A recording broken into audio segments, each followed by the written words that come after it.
Brother Maynard, bring up the holy hand grenade. 1, 2, 5. Three, sir. 3.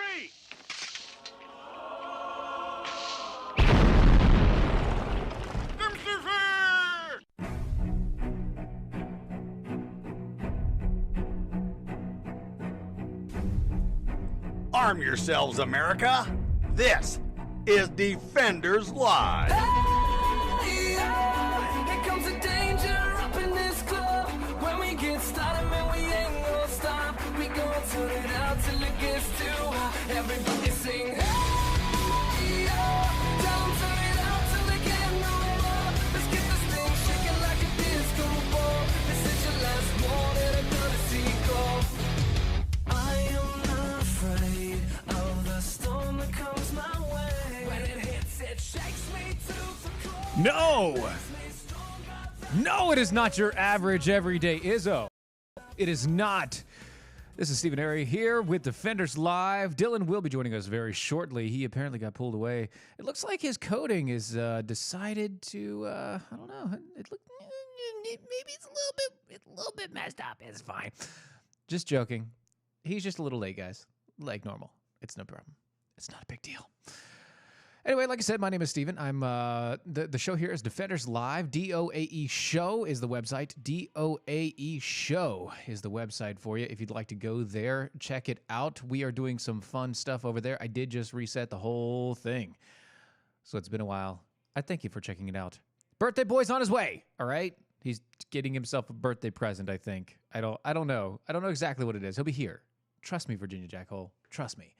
If you don't know, we do communicate via the Twitters, the MeWe's, and all the rest of it at DOAE Show. That's at DOAE Show. Please drop us a line. Let us know. If you use the Twitters, it's hashtag arm yourselves. Arm yourselves. Please. Add the ES at the end. VES at the end. Not the F, the VES at the end. It would be incredibly helpful. Yes, we are here for 3 hours tonight. It is going to be an amazing, fun time. Hopefully so. Starting us off, Virginia sheriff says that he'll deputize residents if a gun law gets passed.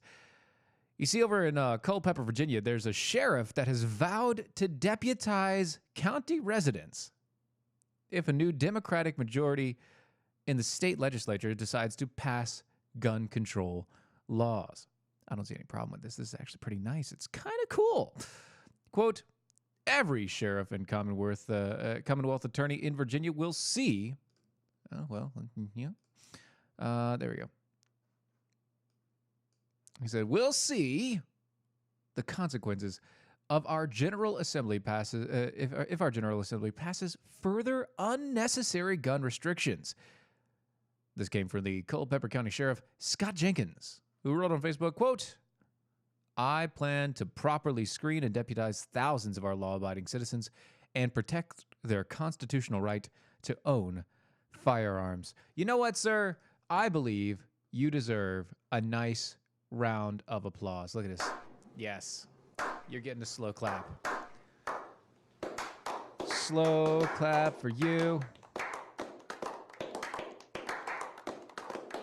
It just makes perfect sense, honestly. You know, a sheriff decides that his people who are getting their rights taken away, specifically by the government who's meant to protect them, he decides, you know what, screw you guys. I'm going to actually protect them for these people, deputizing as many people as I possibly can, and making sure that they all, meaning everyone, you know, that whole word all, have their rights kept within means.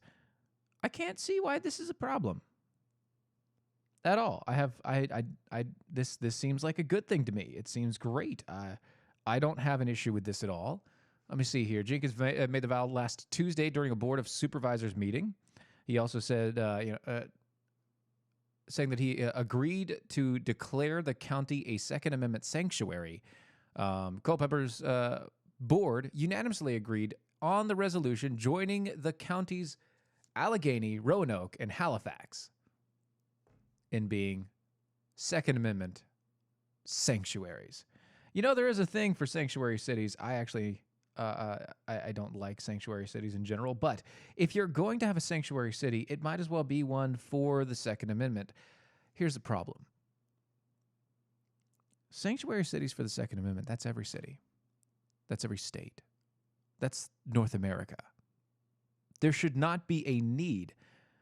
There should not ever be a need or a draw for somebody to say, you know what, we have to have a sanctuary city for our Second Amendment rights or else it's going to be taken away from our people. If that, yes, I'm flying solo. Yes, it is dangerous. It's okay. I'm going to be joined very soon. I promise. He'll be here. Thank you, Coppins. Jeez. If the issue becomes that you're going to start these sanctuary cities for that specific reason, why not make a sanctuary state? Why not make sure that your entire state is a sanctuary state? Why not make sure that your entire country is a sanctuary country? Oh, wait, we did. It's called the Second Amendment to the Constitution. The Second Amendment to the Constitution. Your right to bear arms shall not be infringed. Shall not be infringed. Shall not be infringed. And yet we do it on a daily basis. We infringe it to the nth degree, as many times as possible, as strongly as possible. Our country and our states and our local municipalities try their damnedest to make sure that our Second Amendment, our constitutionally protected, not given, protected rights, the rights that we have as individuals, the rights that we have as citizens of the United States, the rights that we have as being human beings in this world. Those rights we have to have sanctuary cities for? What's next? Are we going to have sanctuary cities for free speech? By the way, welcome to Mojo 50, your sanctuary radio station for free speech. Did you catch that, Jen? I hope you got that. Jen, catch it.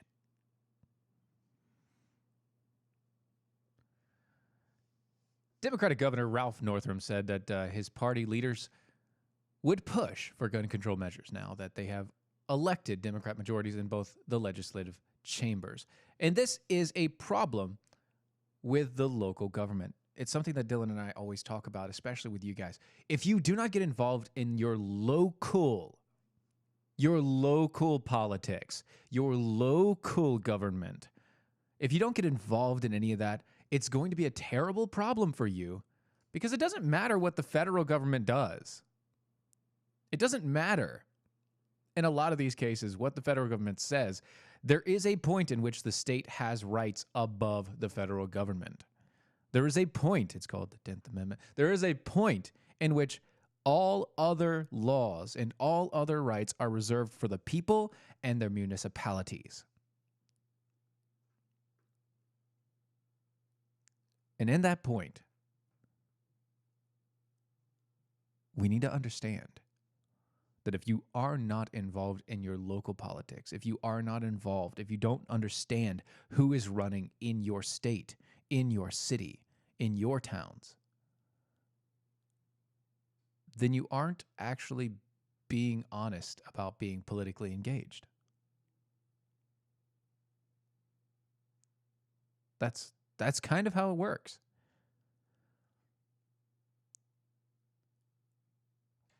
What are you doing if you're not politically engaged? If you are into politics and you are not politically engaged, what are you doing?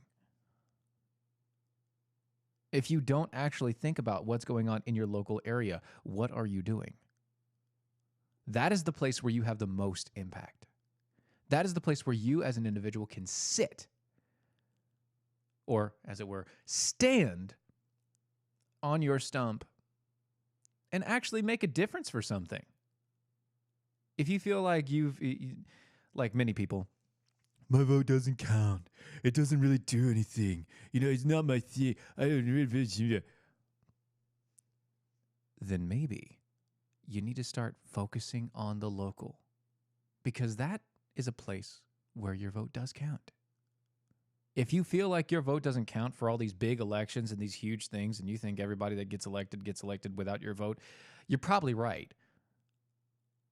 But at the same point in time,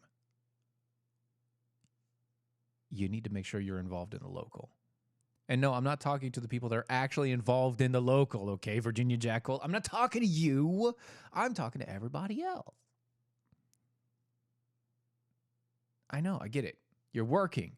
You're busy. You're tired. You have families. You want to do something else. Anything else. You don't want to focus on politics. I get it. But if you don't focus on the local politics, at least, if you don't understand what's going on in your city, in your town, and in your state, then it's not good on you, and it's not good on anybody else. Because the more you focus on the local, the more you can actually change the landscape of the federal, of the state.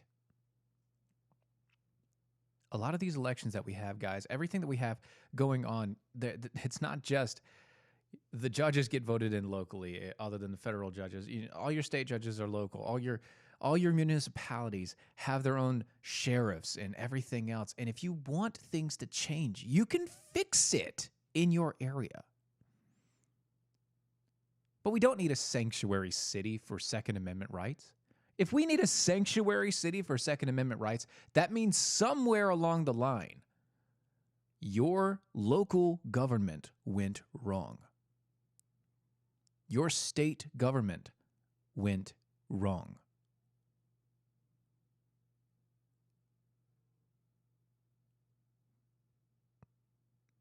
And you need to fix it. You need to fix it. You. Sitting there listening to my voice right now, you need to fix it. I know, I'm solo, so I'm a little bit more serious. It's my fault. I get it. But you gotta understand, if we as individuals don't fix our local environments, then we as individuals are going to suffer because of those local environments. That's why I think it's hilarious when people talk about environmentalism and protecting the earth and everything else. People don't even care about throwing trash out in their front yards, and you're going to try and get those folks to turn off their lights. You're going to try and get those folks to go and protect the earth. No. No, you're not. That's not how this works. You can't protect things. You can't fix things by doing nothing.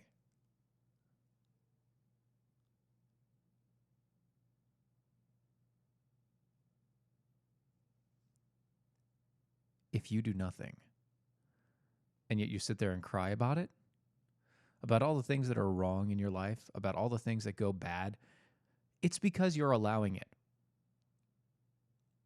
If you cry about how the government is treating you horribly, or you want to see things go a different way, and you're talking all this trash and everything else, but you don't lift a finger to change it, you're the reason why it's that way.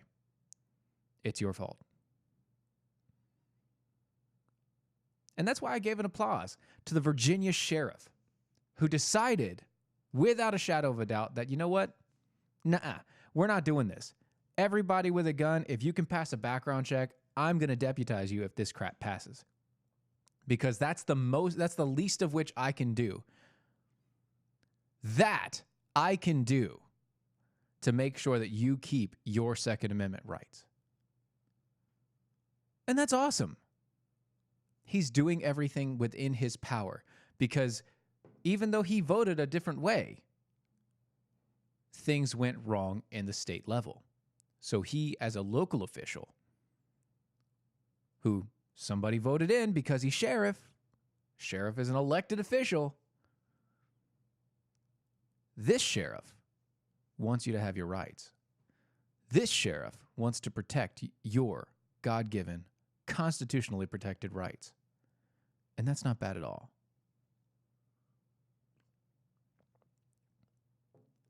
So a round of applause. Good job, Sheriff. Awesome job. Because I don't see too many people doing that. Awesome job, Mr. Jenkins. Sheriff Scott Jenkins, for making sure that the Board of Supervisors actually said that they were going to declare their county a Second Amendment sanctuary so that the state cannot get involved in those areas. And that's perfectly fine. Because unlike being a sanctuary city for illegals, which is actually illegal, funny how that works. Maybe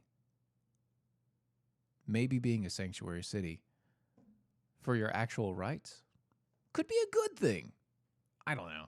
Maybe. Yep, serious show. I know. Serious. I know. But don't you want to know how to avoid taxes and tax auditing? Not avoid taxes, but avoid tax auditing in 2020? Just saying. I'm just saying. The internet, the IRS, look. The IRS is getting more funding in 2020, guys. That's pretty exciting for taxpayers, right? Yeah.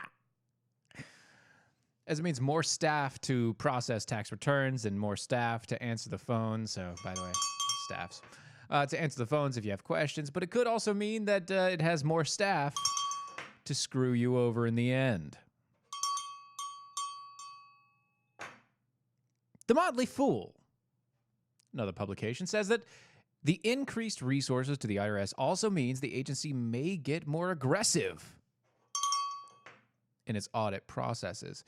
The budget passed in September for the fiscal year 2020 is the largest in almost a decade for the IRS. The Federal News Network pointed out that doesn't mean the IRS will have a solid rainy day fund. No. You see, the IRS will be focusing on modernizing its information technology systems, part of the reforms of the Taxpayer First Act of 2019. Not only does this legislation aim to make the agencies more taxpayer-friendly, lies, screw you in the ass. Actually, I didn't need a bell for that. That was pretty direct, wasn't it? It also seeks to prevent glitches, like the one in 2018, which made the IRS direct pay site unavailable on tax day. Doc Thompson got run over by an Amtrak. It's here, Stephen Rante! I know.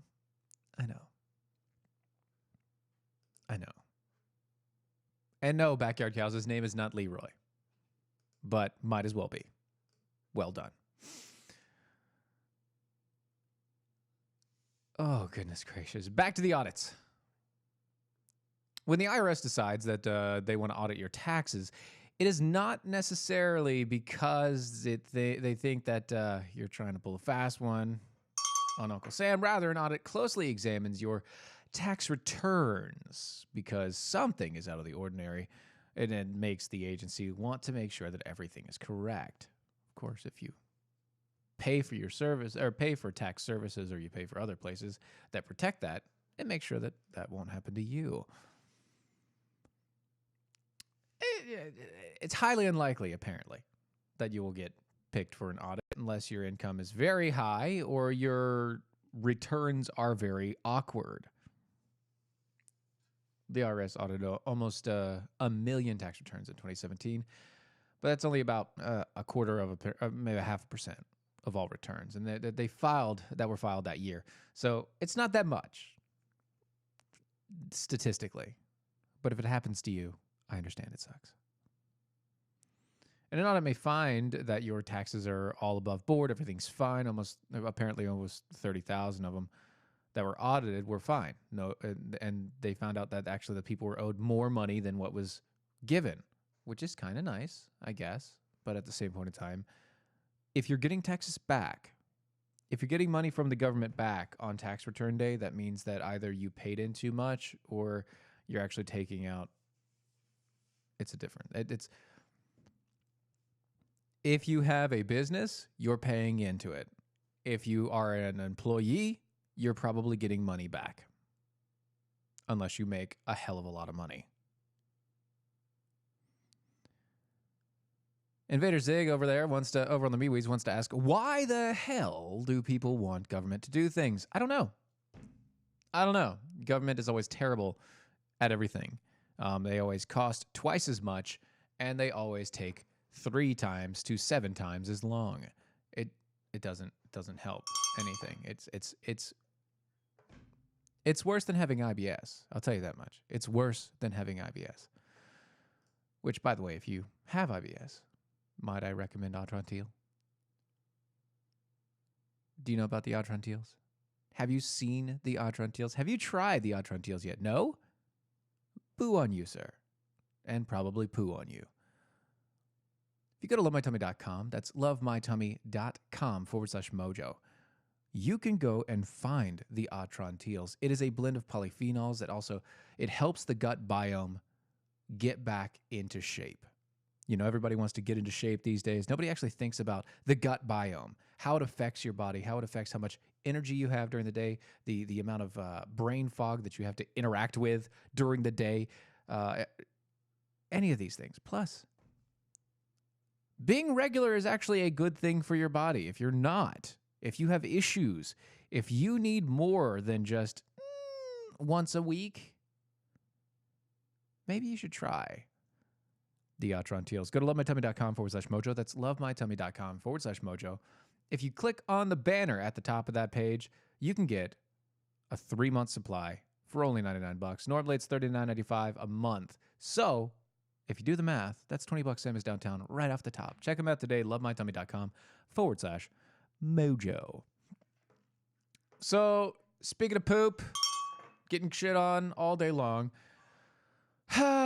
because of all the budgets and all the budgets passing and everything else, IRS is getting more money. That means they're going to audit your butt, and you should pay attention. You should keep your records for everything. And yes, I mean everything. Everything. Did you donate anything this year? Keep the record. Did you receive an extra large payment? Keep the record. Did you give a gift of money to somebody? Keep the record. Once you file, you're not done because you should have to keep the records. Your bank statements may not back up what you're talking about. They may not back up what you're on your W-2s or 1099s or any of the rest of it. You have to have either physical or digital versions of all of your receipts. If you itemize stuff, you've got to make sure it's ready for somebody to look at. If you don't keep up with these things, you're bound to be audited. And I don't mean to scare the crap out of you or anything, but if that's what's going to happen, it's going to be a long, drawn-out process. And I tell you what, it's going to blow. Because nothing blows more than the IRS. Unless you pay $20, same as downtown.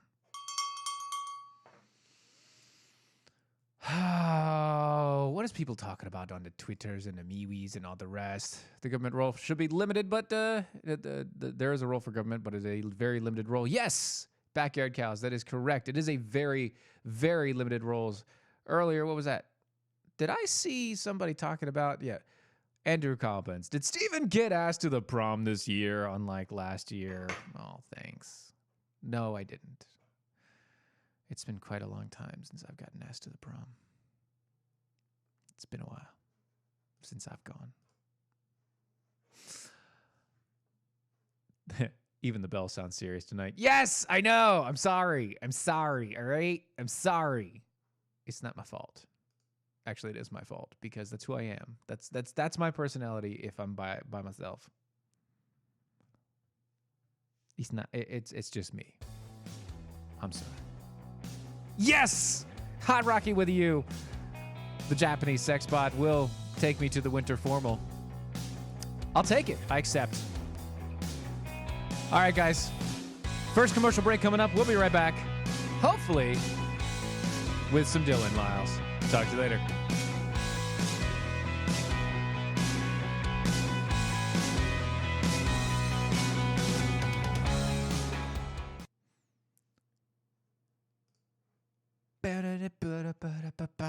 Ba-da-ba-da-ba-da-ba.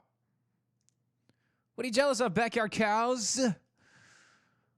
Jealous that the Japanese sex bot is willing to take me to the prom?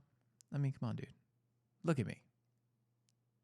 I look like a person that would date a Japanese sex bot. I mean, really, come on. You know this.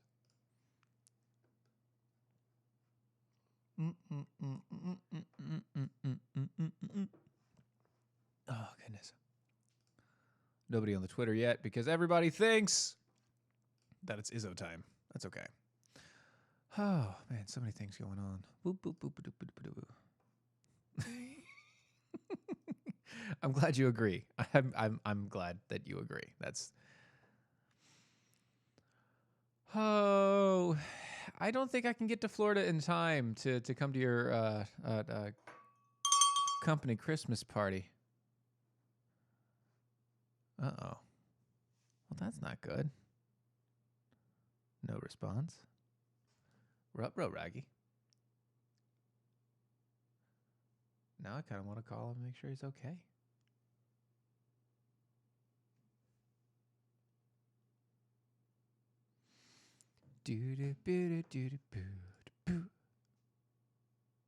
Dial a friend. What are you saying? You want to jump on the line there, Rocky?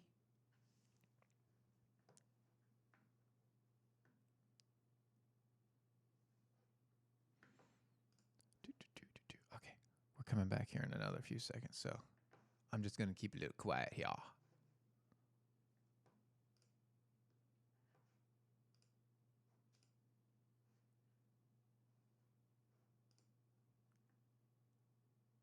The mighty Mojo 50.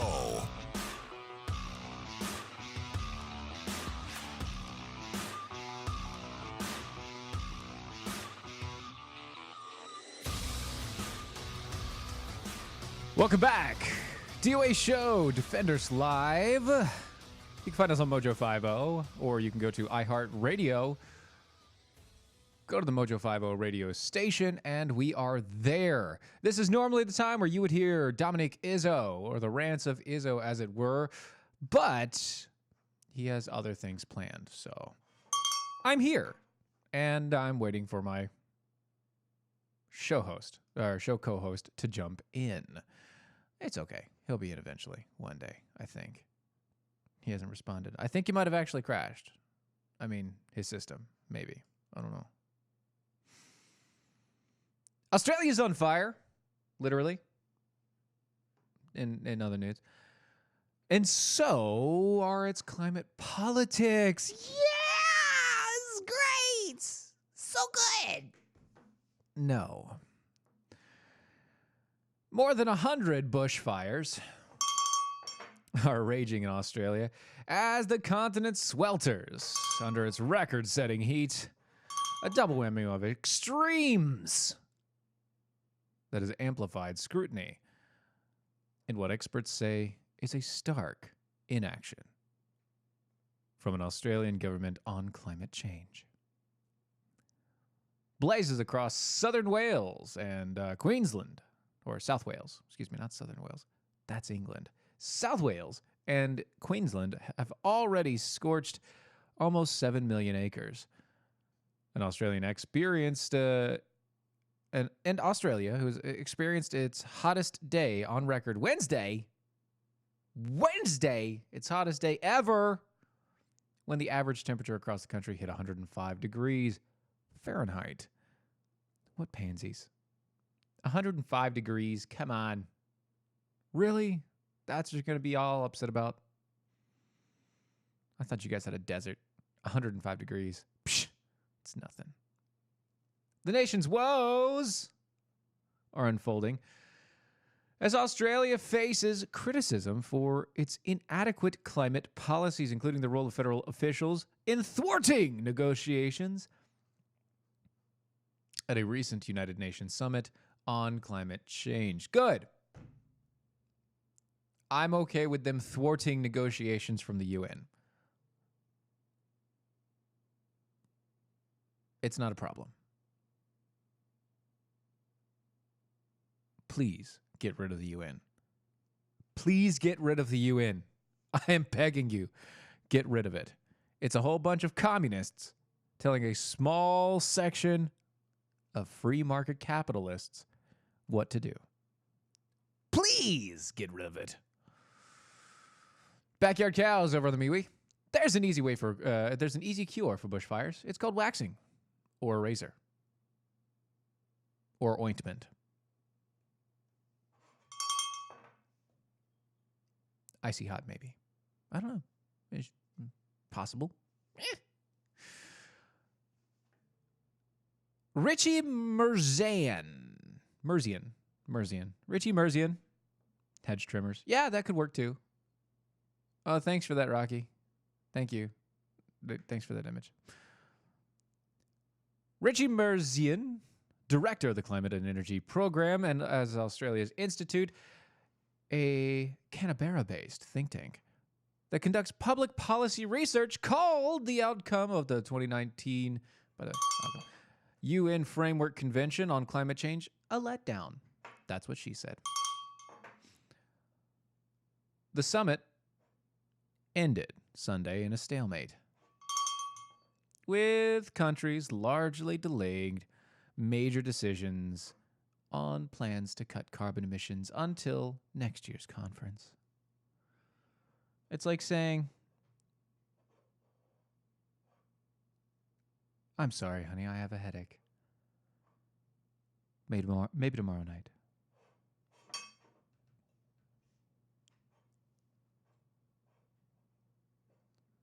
Quote, it was terrifying and a terrible disappointment.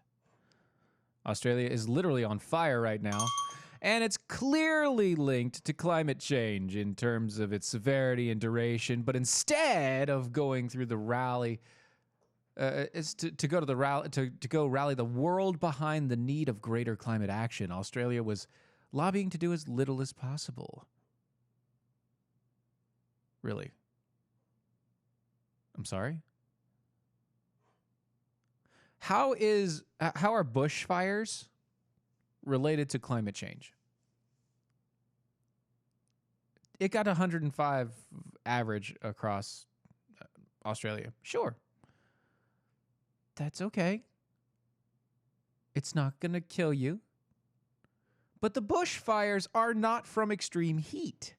They're from being extremely dry.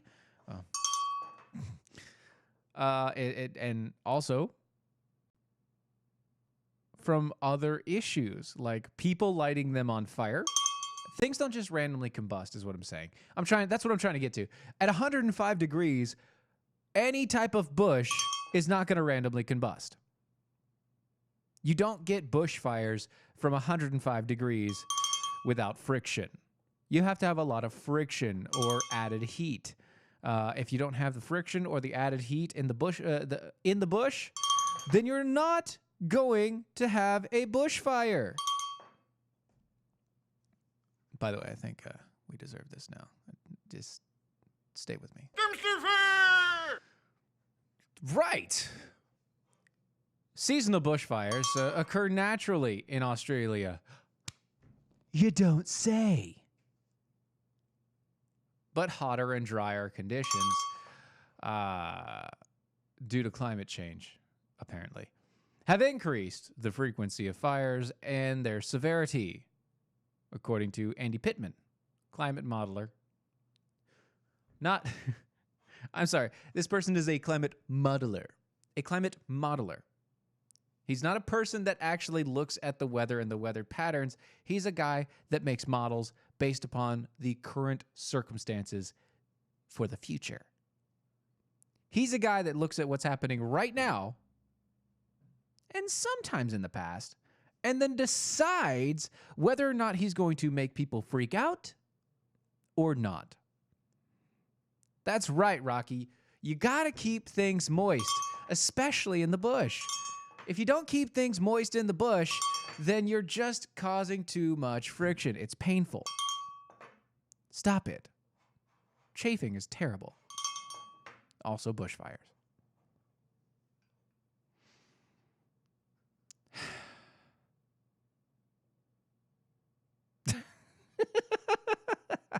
I love you guys. Oh, Oh, geez. See, he says, quote, there is an uncontroversial link whereby higher carbon dioxide levels in the atmosphere from climate change increase bushfire risk. That's such a freaking lie. Do you understand? Does this guy understand? Yes, he's a climate modeler. Kind of like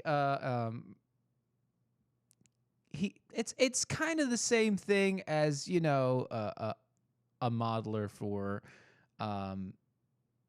you know, Hustler, or for the calendars, you know, the fireman's calendars. He's a climate modeler. It's a whole new thing. It's a brand new setup. They're trying to make sure that people, you know, keep interest in the climate change. You know, they want to make sure, and so it goes progressive, right?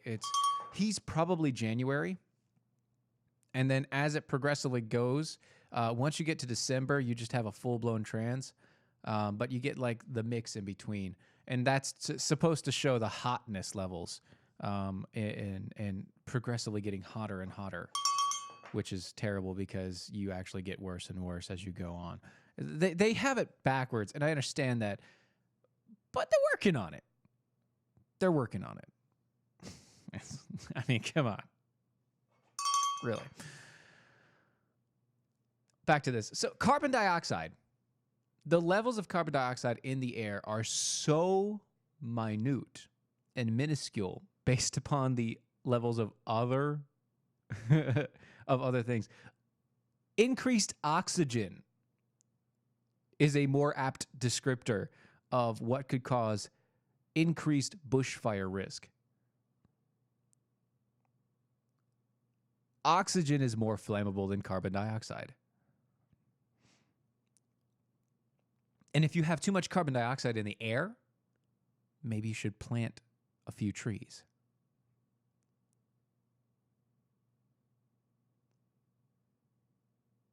Techru joining in on the MeWe's. He says, I've been in the Outback when it was 135 degrees Fahrenheit. 105 ain't climate change. You're right. It isn't. Unless you're talking about global cooling. That's what I mean about this. Andy Pittman is a man who doesn't look at the actual past. He doesn't look at the history. He doesn't go to the zones of these areas and say, okay, what was the highest temperature ever? Oh, it was 150 in the desert. I believe the deserts in America, the desert area during the Dust Bowl, hit something around, if I can remember right, I think it was 135 degrees, 140 degrees. Exactly. Doc Thompson got run over by an Amtrak. Has anyone ever given thought to climate that climate change may be due to, I don't know, the sun? Yeah. And the Earth's rotation? Yeah. That maybe we see a cyclical action every 20 years? Yeah, maybe. But no, they don't want that. What they want is to scare the crap out of you so that you do what they say. They want to control you.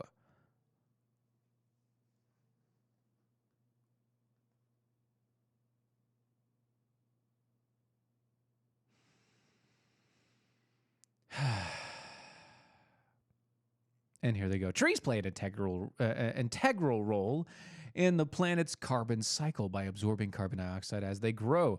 Also, any plant. Any plant! Any plant! Other than the ones that are in hospitals right now. By absorbing carbon dioxide as they grow. But research has shown that when vegetation dries out, such as during hot, dry summer months, that increased amount of carbon dioxide acts as a extra fuel for wildfires. No, it doesn't. I don't know what research you're going off of, but no, it doesn't.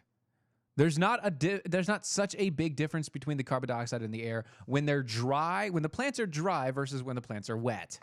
Okay? When you have a wet bush versus a dry bush, the carbon dioxide in the air around it really isn't that much different. No matter the scale in which you are talking. The variance is a percentage, and the percentage is something like 0.1%. Is it a difference? Sure. Is it enough to add fuel to the fire of wildfire? No. Correct, Hot Rocky with a U. Wet bushes are happy bushes. Thank you. Human activities such as burning fossil fuels release greenhouse gases and trap heat and increase surface temperatures on the planet.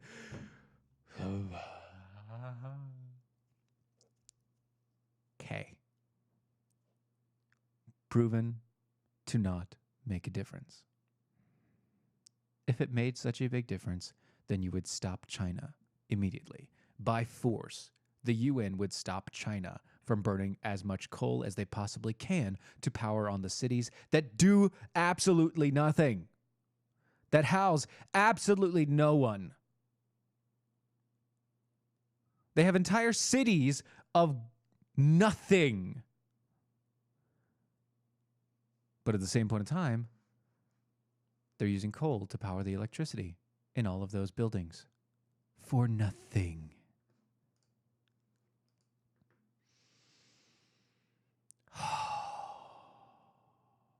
A 2018 State of Climate report from the Australian Government Bureau of Meteorology found that the country has warmed by just over 1 degree Celsius since 1910, leading to an increase of frequency of heat events, of extreme heat events, 1910?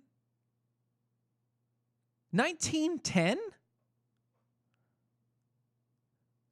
I mean, absolutely no offense by this,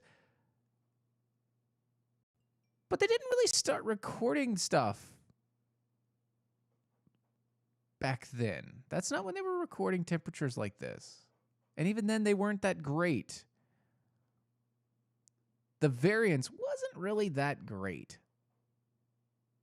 They were like best estimates. So it could have been hotter, could have been colder. Could have been a guy scribbling down on a piece of paper and it got smudged and suddenly a 0 became an 8. You don't know. He says these heat waves combined with dry conditions are extreme ingredients and dangerous ingredients for bushfires. He, once again, really likes the bush, which is fine. I'm good with that. I'm also a fan of the bush. But at the same point in time, you know, he's saying it's unprecedented because, you know, he doesn't think that they've seen bushfires at this scale before. You have flaming tornadoes in Australia. You have fire tornadoes. Tornadoes of actual fire. And you haven't seen a bushfire on that scale before? I'm sorry. Excuse me. I don't want to get in touch with a flaming tornado.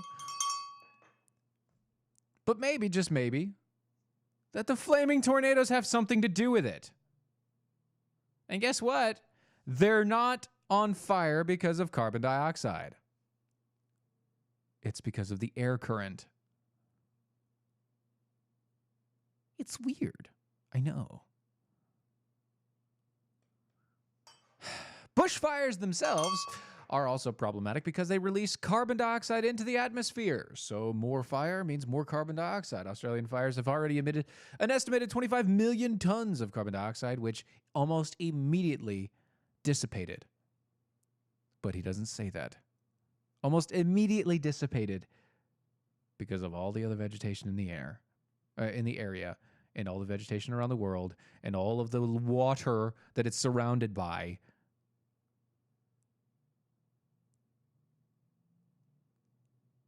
Backyard cows, you're probably right. Actually, that, you know, I'm going to say you're right. You're right. On a side note, this is from Backyard Cows from the MeWe chat room. Flaming Tornadoes would be a great superhero, great gay superhero name. Flaming Tornado. Yeah. Yeah. You're right. It's good. Good point. Very well played.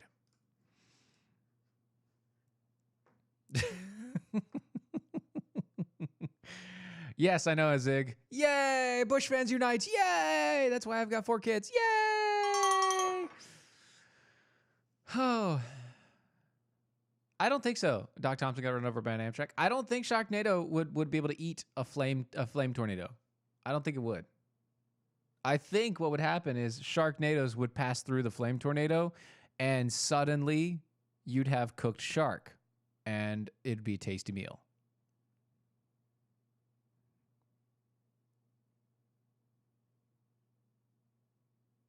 Well, that's not good, Zig. You should not light gas stations on fire or gas station food on fire. You should not do that. They're all made of plastic and highly flammable. That's not a good idea. Stop it. Don't do that. No. No, no, no, no, no, no, no, no, no.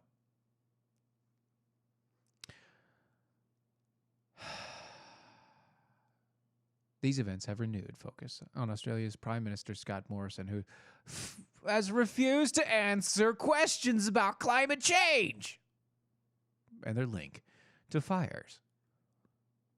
His Conservative administration has also faced backlash for its policies and rhetoric surrounding global warming. In November, Deputy Prime Minister Michael McCormick said climate change concerns are stoked by, quote, raving inner-city leftists. That is true. Adding that there have been fires in Australia since time began. Also true. Pittman said that while there has been some progress made in the state level, the federal government of Australia has displayed a lack of political will to address climate change. Duh, because they don't care enough, because it's not necessary, because it's not important, because your federal government is actually looking to protect you, unlike your local government in that area.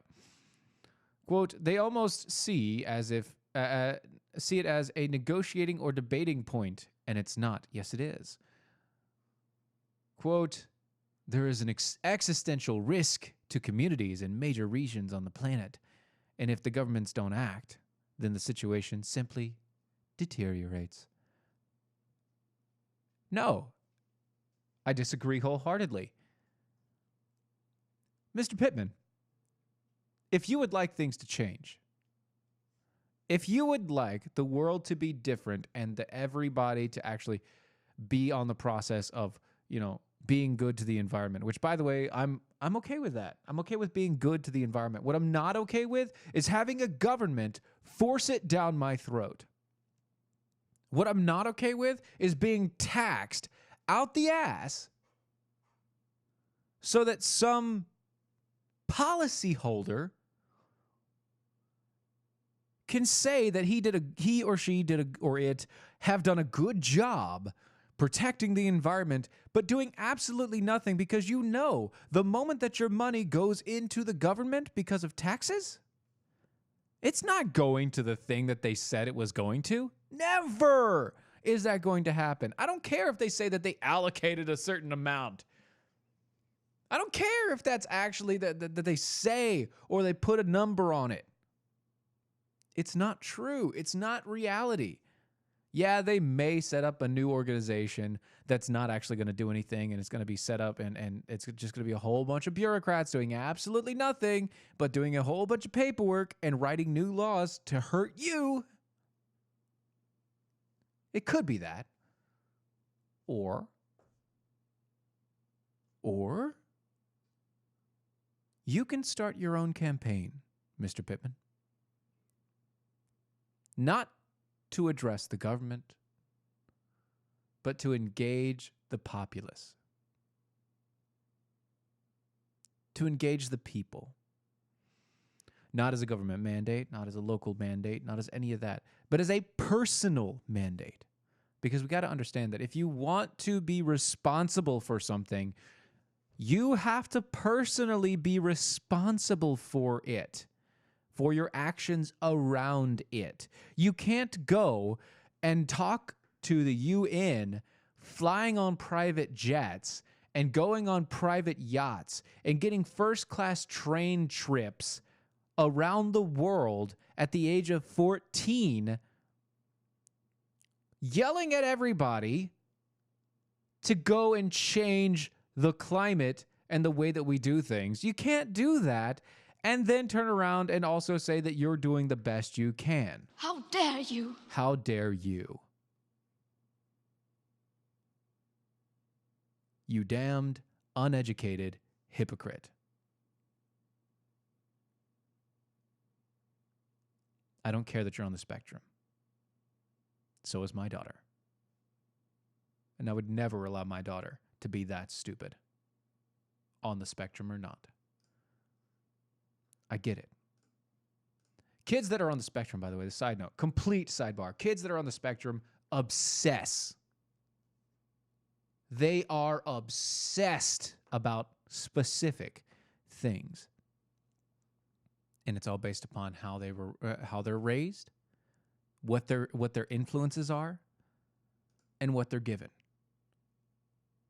So if their parents or their families or their local ordinances or they watch TV and all those things obsess or constantly get and talk on a certain subject, then you're going to have a child with autism standing in front of the UN obsessing about whatever they're talking about. Not because they're not idiots, okay? They're not stupid. Their mind works differently. They don't process the same way. They don't go through life the same way.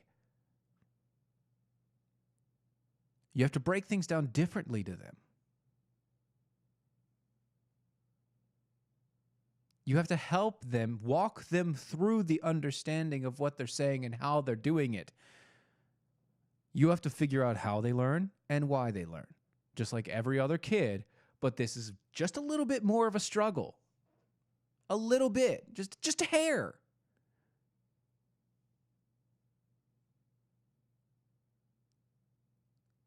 But you don't parade that child in front of the UN. You don't take that child and make them the Times Person of the Year.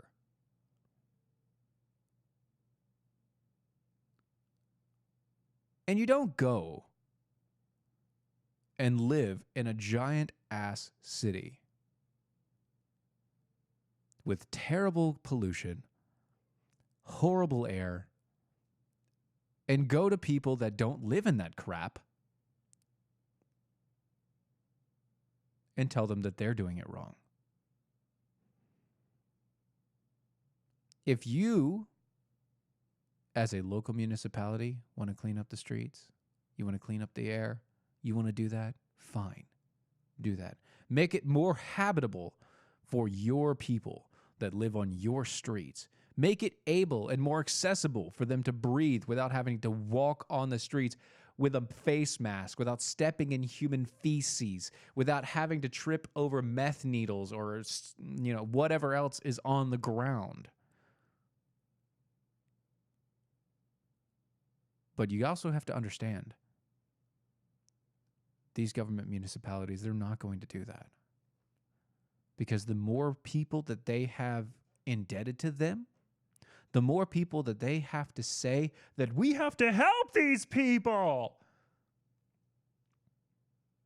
the more likely that they're going to try and stay in office because it's a power grab for them. These people are puns. This girl is a pun. This dumbass in Australia is a pawn. And everybody seems to be okay with it. Whew. That's the first hour, guys. I made it solo. I don't know how that worked out. I seem pretty obsessed. We got some bells in there. That was good. Okay, so we got another hour of covering for Izzo's show. And then we have the normal, the variable, the wonderful dumpster fire that is Defenders Live in its normal time slot. Hold on, folks. It's going to be a bumpy ride, but dumpster fires always are. We'll be right back in just a few minutes, so stay tuned.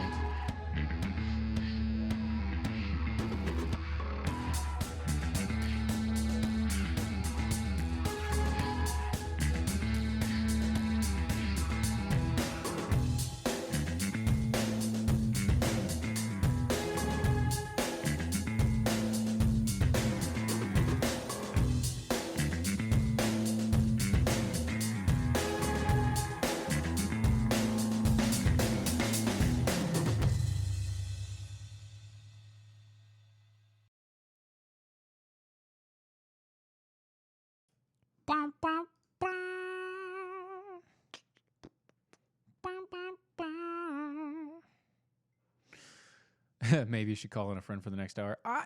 Shush. Shush. Doc Thompson got run over by an Amtrak. Shush.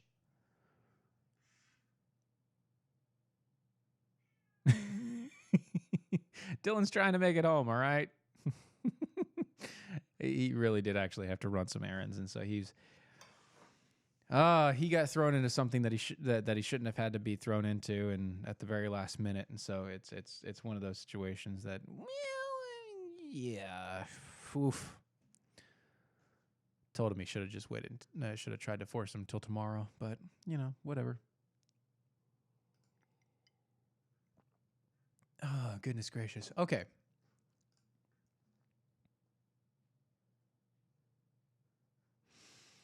No, Doc Thompson got run over by an Amtrak. I will not patch in the Zoom conversations audio over. I have found that the Zoom audio doesn't work for me very well. Not a big fan of it. Not a big fan. Yep.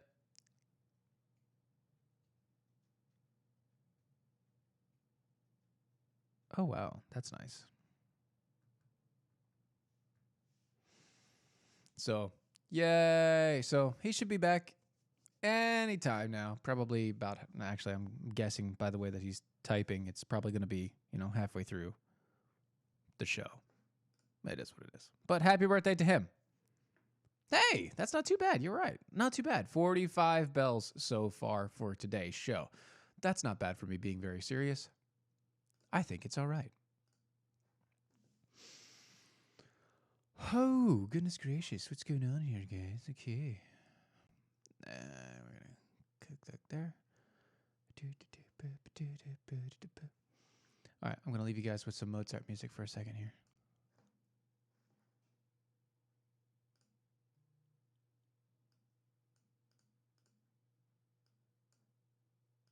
If I can.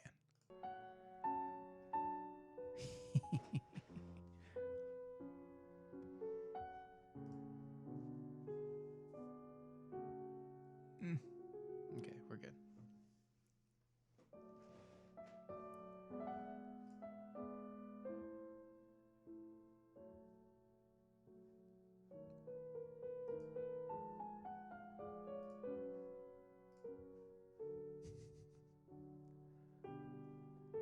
I swear I'm not just playing this. There's a commercial break, guys. It's fine. Be coming back in about a minute.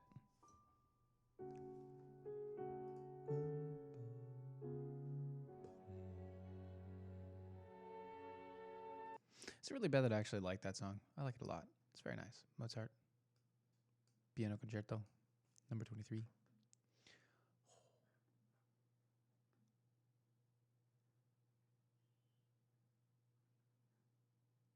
I feel happy. Well, yes, of course you do. Here we go. Kevin, I hate getting thrown in jail at the very last minute. Yeah, I know. It's terrible. All right. We're coming back, guys, in just like 20 seconds.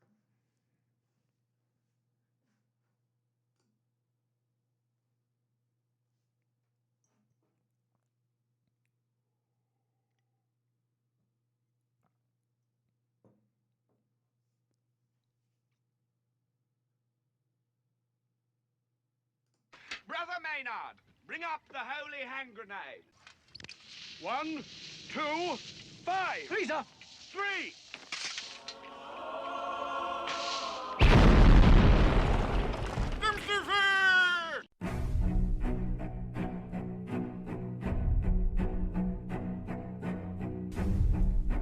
Arm yourselves, America. This is Defenders Live. Hey, yeah, here comes the danger up in this club. When we get started, man, we ain't gonna stop. We gonna turn it out till it gets too hot. Everybody sing, hey, yeah. Tell 'em turn it out till they get no more. Let's get this thing shaking like a disco ball. This is your last one and I'm gonna see go. I am not afraid of the storm that comes my way. Oh, goodness. If you guys aren't on the MeWe's, you should probably get on it. It is the Wild West of the internets as far as social media is concerned. It's MeWe.com. MeWe.com. If you go to the, you can go there, set up your profile. You can connect with us at the DOA show there. It is another chat feature and a group as well. It is fun times. They talk about pretty much everything there. And when I say that it's the Wild West there, I really mean it. There are a lot of people over there that just, they'll say whatever they want. Whatever they want to go through. It's all there. And I'm pretty sure that it's all going to continue being there. It's pretty crazy, I got to tell you. So the ACLU announces that it has a lawsuit in Tennessee over a city's pro-life zoning ordinance. Yeah, you heard me right. The ACLU is announcing a lawsuit in Tennessee over the city's pro-life zoning ordinance. Local officials in Tennessee, in a Tennessee town, are now facing a lawsuit from the ACLU over efforts to keep surgical abortion from taking place in their town. On Wednesday, the ACLU, along with the ACLU of Tennessee, so like the federal version and the state, and and an international law firm. Why? It's internet. Why an international law? Why? Stop it. Bad. Announced a federal lawsuit against the city of Mount Juliet, Tennessee, over zoning ordinances that prohibit the performance of surgical abortions within the city limits. I don't see why there's a problem with that. I don't see why there's a problem with that. They're saying that they are a sanctuary city. Literally, a sanctuary city for life. Why is that a problem? People don't want to have abortions in that city. So why you, as the ACLU and all the rest, are you coming into the city of Mount Juliet and forcing yourself upon it?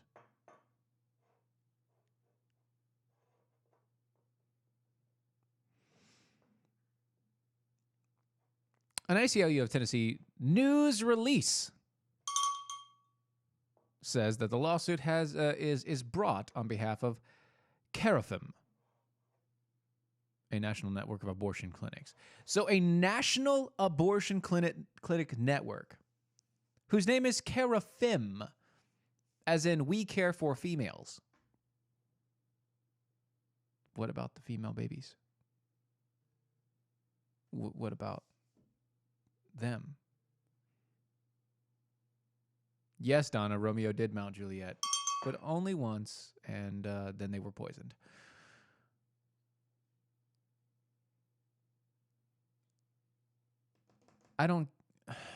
This bothers me quite a bit, guys. I know usually I'm usually able to play the one that gets to like poke fun at Dylan, but this stuff really does bother the mess out of me.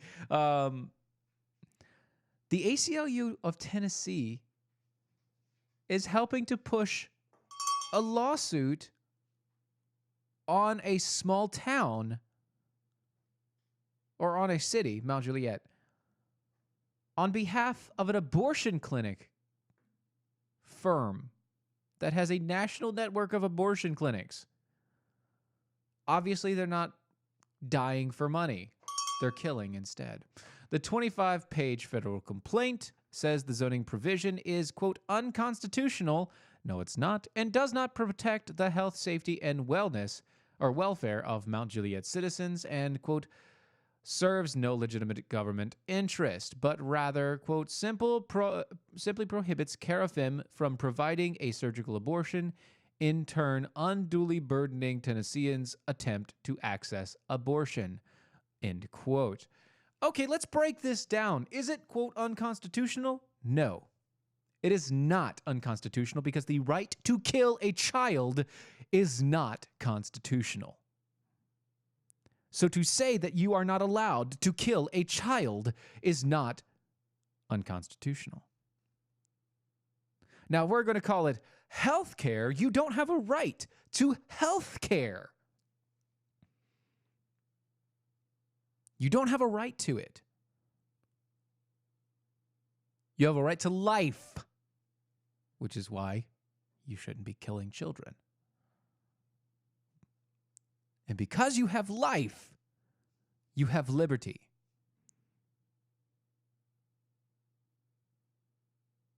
And because you have the right to life and the right to liberty, you have the right to property and to self-govern.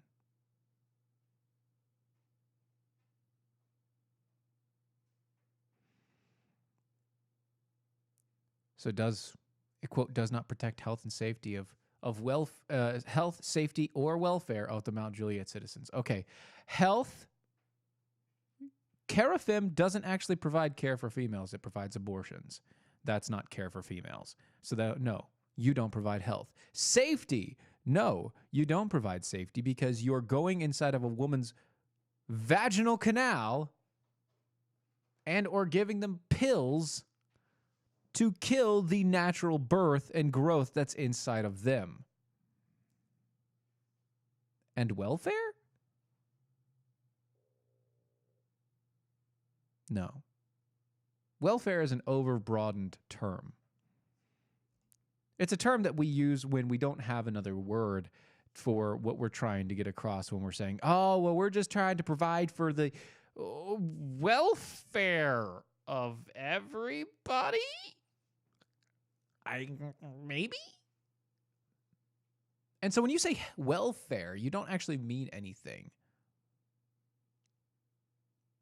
To fare well. To have welfare. It means nothing in a government standing. Continuing on, and serves no legitimate government interest. I disagree. Because not only is it constitutional, because you're protecting life, so that is a government interest,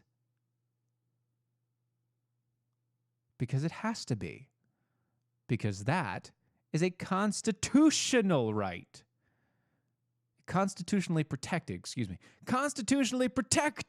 right. Life. That's a God-given right. And what other interest is there that is legitimate in government than to protect our God-given rights?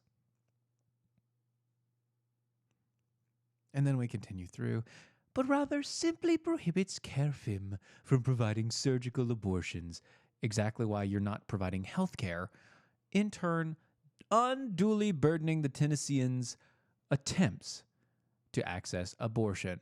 No, they can just go out of town. You could literally set up your abortion clinic on the outside of town. 2 miles out of the town, you can set it up. And guess what? People have cars. They can drive. Even a person who is, quote unquote, pregnant wanting abortion. Pregnant wanting to kill their child, they're willing to go out of town 2 miles or 5 miles or 10 miles, whatever the ordinance is, to go kill their baby. So no, your entire statement is false. Everything about what was just read to you was false. And they continue. In the news release, Carafem's chief operating officer, Melissa Grant, said, We are filing this lawsuit with the ACLU to fight not only against unfair, obstructive zoning ordinances, but to stand up for Tennesseans who deserve access to, quote, safe, comprehensive abortion care, regardless of their political or social opinions. You can provide it as much as you want on the other side of the city border. The other side of the city border, that is where you go. You have no right to sue this to sue this city. You have no right to sue their to go with the ACLU, and I hope that this doesn't go beyond a state court, because it's not anything other than a state and city rights issue. Technically, this can just be shot down by the by the local ordinances. Like, hey, you're an idiot. Get out.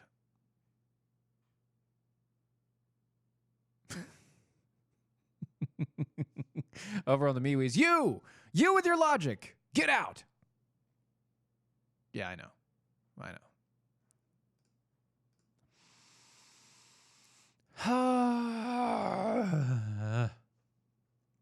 Quote, I was disgusted to hear they plan to open in my district in my town, said the city commissioner, Brian Abston, who then said, quote, if there's anything we can legally do to keep them from opening in Mount Juliet, we will do it. I realize they have rights, but my constituents and I don't want it here. Being a representative republic, I have to say, he was voted in for a reason. And so I'd have to say he's probably right on the money as far as what his constituents want, because he's local enough to where if he wasn't, he would have been kicked out by now. Just days after that, city officials passed a zoning ordinance that made it illegal for a clinic to perform surgical abortions, thereby restricting them to providing only chemical abortions. Time out.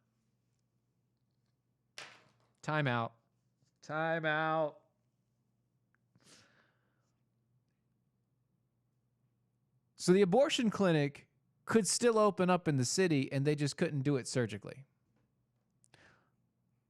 They could still put a ton of chemicals inside of a woman's body, forcing an abortion at any time.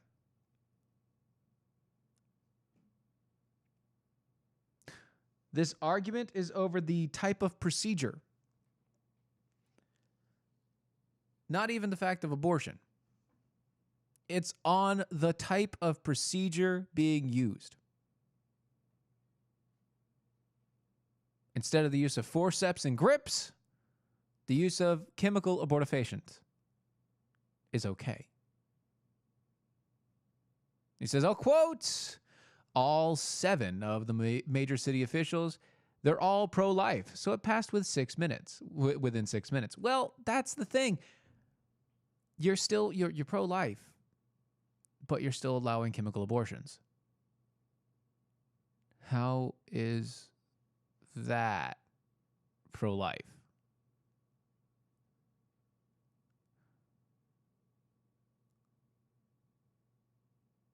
See, apparently the plaintiffs have made that pro-life responses in big part of their case said, quote, officials in Mount Juliet have made no pretenses about their desire to obstruct the constituents' constitutional rights to abortion care. You don't have a right to abortion care. Abortion care is not a constitutional right. You are literally saying death care. You are saying the care to kill. It is not an abortion. You are not just getting rid of. You are not just pooping out whatever was inside of you. No, you are killing it. You are taking a life. And in many times, in many cases, you're also destroying yourself.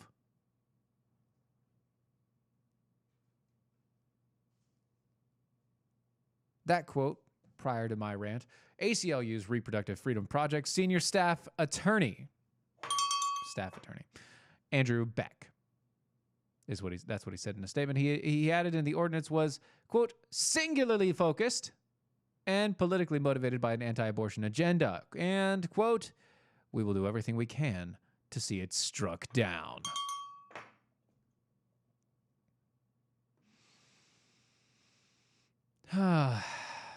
Carafim is the same organization that they opened up a spa like abortion clinic in Washington, D.C. in the metro area in efforts to destigmatize abortions in 2015. The group is also well known for its brash advertising that includes statements like, there's no shame in it. And abortion, yeah, we do that. What? What? There's no shame in abortion. And yeah, that's what we do. That's our name. Carafim. We do abortions. Ha! Really? That's where you're going with this? You're a company that decidedly destigmatized killing a child. You decidedly took a job to kill children and to create other franchises. That's what you're doing. You created a franchise system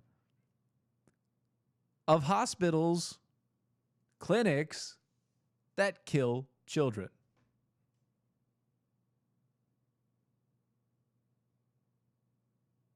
And you're saying that there's no shame in that? No, there's no shame in giving a child a chance. There's no shame in having a child. There is no shame in creating a new life. The way in which it has happened, maybe there is shame there, but that is not your shame. That is the shame on the person who acted against you. That is not your child's shame. That is a shame on the person who acted against you. And so you double down by killing your child? So you double down because you don't think you're ready?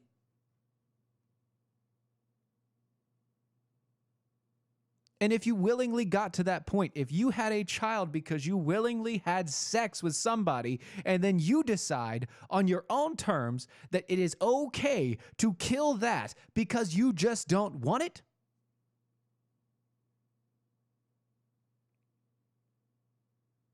then you don't deserve children.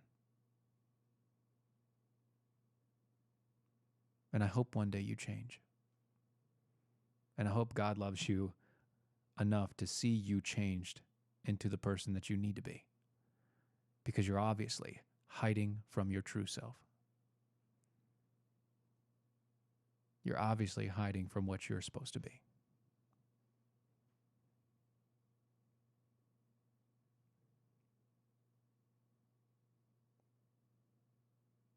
Abortions? Yeah, we do that.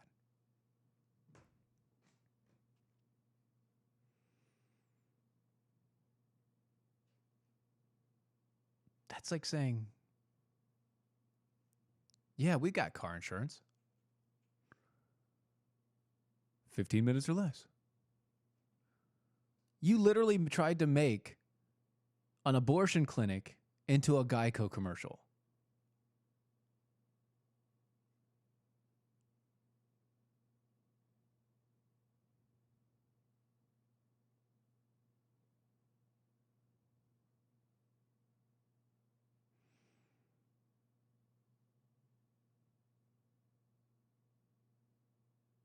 That's right, Rocky. Your child, that child, is not responsible for the failures that you've made or the failures of the other party that they've made when that came to pass. The child is not responsible for that. And yet you take it out by killing it? You take your responsibilities and your lineage out there by killing it? Making it impossible for that crap to happen, for this child to actually have a life and to actually prove you wrong?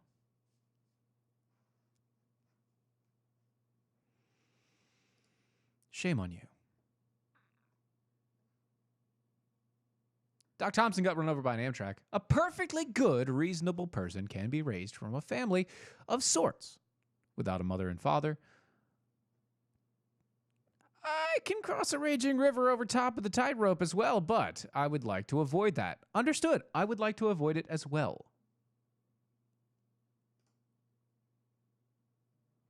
I would like to avoid it as well. But that doesn't mean killing a child.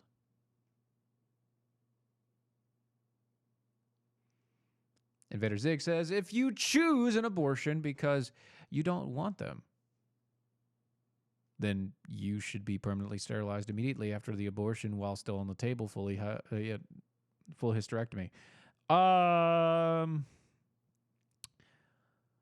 Technically, I'd have to disagree.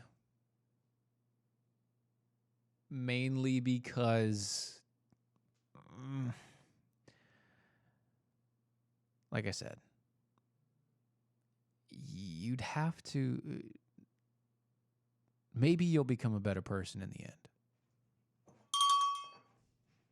And maybe you'll realize the horrible mistake you've made.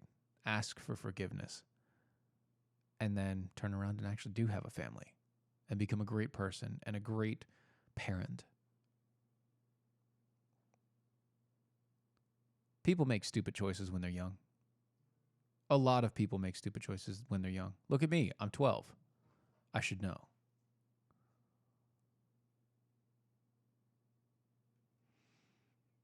You're right. We can't stop people from sleeping around. That's not the point. You are free to do you are free to do whatever you want with whomever you want, as long as you don't impose on somebody else's rights. But you're right. Use an IUD. Use the pill. If you don't want to use the pill, get an implant.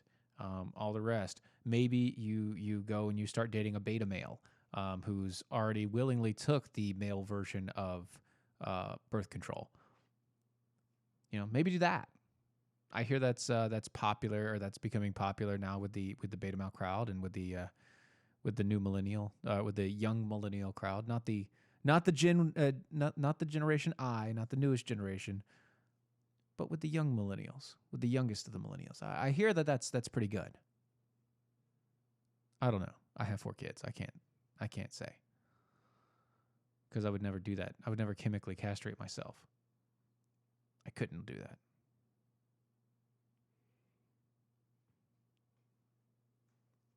But I don't know. I don't know. The only answers that I have are, 1, protect yourself. Wrap it up.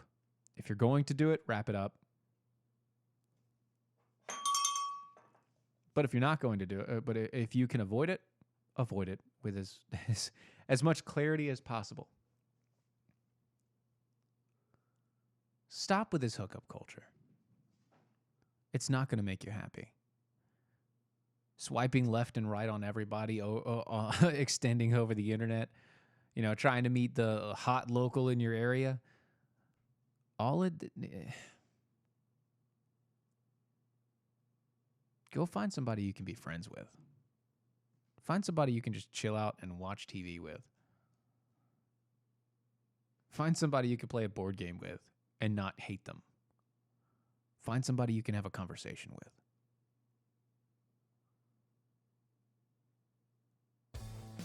Become more mature with what you do. And then you can have fun with each other. All right. Dylan has arrived. So I'm going to plug him in here. And we're going to get the show on the road. Hold on, folks. We'll be right back.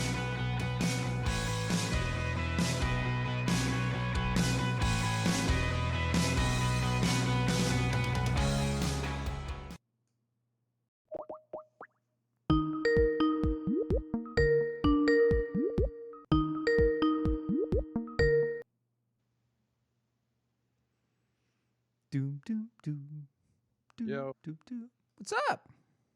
Oh my God. Hey, buddy. Today needs to be over with for real. Like for realsy reels. For realsy reels? For realsy reels. For really, really? Really. Okay. All right, let's see here. Let me adjust this a little bit. There you are. All right, so I got a whole bunch of stuff on the list. I've gotten through the ACLU announcement. I haven't even looked at anything, so it's all on prep. It's all in the preps. Oh, good. Yeah. The one time I didn't open it. I know, right? I got 1, 2, 3, 4. I've gone through 5. I've only gone through 5 in an hour and a half. You should be proud of me. That is. So you did the Virginia sheriff? I've been ranting and raving, yes. Angry Steven. Angry Steven for an hour and a half. Did you do the first 5? First 5. 1, 2, 3, 4. I'm 5. on. Okay. I'm on the startup. The startup. Slanted. Hold on. Yeah. I was ACLU. Okay. Oh, there we go. Okay. Yeah. Come back. Oh my God. Hell. I saved the best ones for you to come. Really? Dang. Thanks. All right. Now I can actually be funny again. Yay, because I can pester you. Good, because today's the day for Dylan to be pestered. Yeah, you're right. You're right. Today's the day. All right, we're coming back. Hold on. The mighty Mojo 50.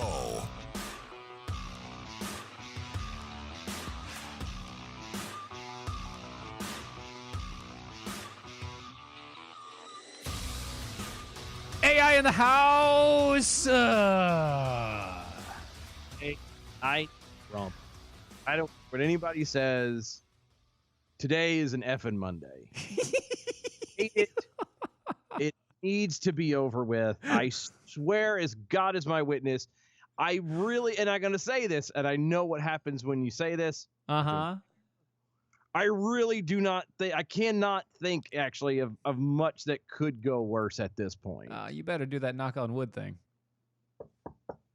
So I'm just saying, it has been a literal poop storm of crap. Hot Rocky. Walk at work and just, nah. Hot Rocky with you. Dylan finally got a tow truck to cart his ass home. No, I drove myself. Thank you. Thank you so much.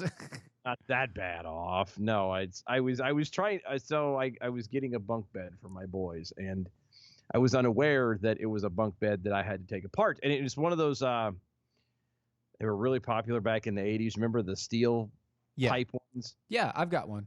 Yeah, same exact bed as you have for the girls. It's not bad then. You have a good one then. No, it's not. But I did not realize, one, that I was going to have to take it apart. Two, that there are so many bolts to that damn thing. Yeah, well. I have a pocket full plus a bag. You got a pocket full of what? Pocket full of nuts. What was supposed to be a quick and I mean, God bless the people. It was free. I'm not going to complain that much, but man, I took it apart and I had to squeeze it in the van. And it's still in the van. All of it's like the hatchback's still up. It's tied in place. I'm like, I need to get in here and do this. I'll bring it in after the show's over. So I think that's fair. Yeah, no, it was. I was trying to get here. It was just the tailgate was open. That's the only reason I didn't move faster. I would have been here closer to 8 o'clock. Yeah. Well, no, we're not gonna rush that. And then I find out that my debit card, my bank card, has been compromised. Mm-hmm. There's been some charges that have not been done by me, and so now I don't have a card. My card is shut down, and I don't get a new one for a week. Yay! I have no access to what little money I have in the bank. It's just, if I had rum, There would be good times. Well, there wouldn't be good times. There would just be for times. me, it would be really good. There would just be times. This might, the show might, the audience might like it, but work tomorrow, not so much. Yeah, that would not be good. Because I wouldn't be in tomorrow. I'd be like, you know what? I don't feel good. I don't feel good. I'm not. I gotta do training. Well, yeah, it was terrible. Oh, I gotta do training. That's how you work it, is training. So where are we at? Okay. No. Here's where we're at. Mm-hmm. Yeah.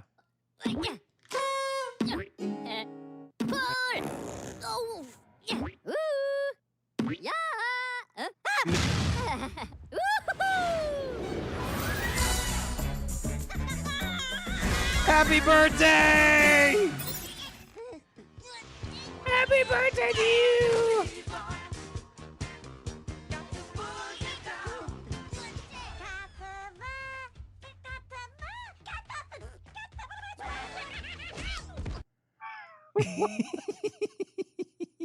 For Minions. Yes, it was Minions.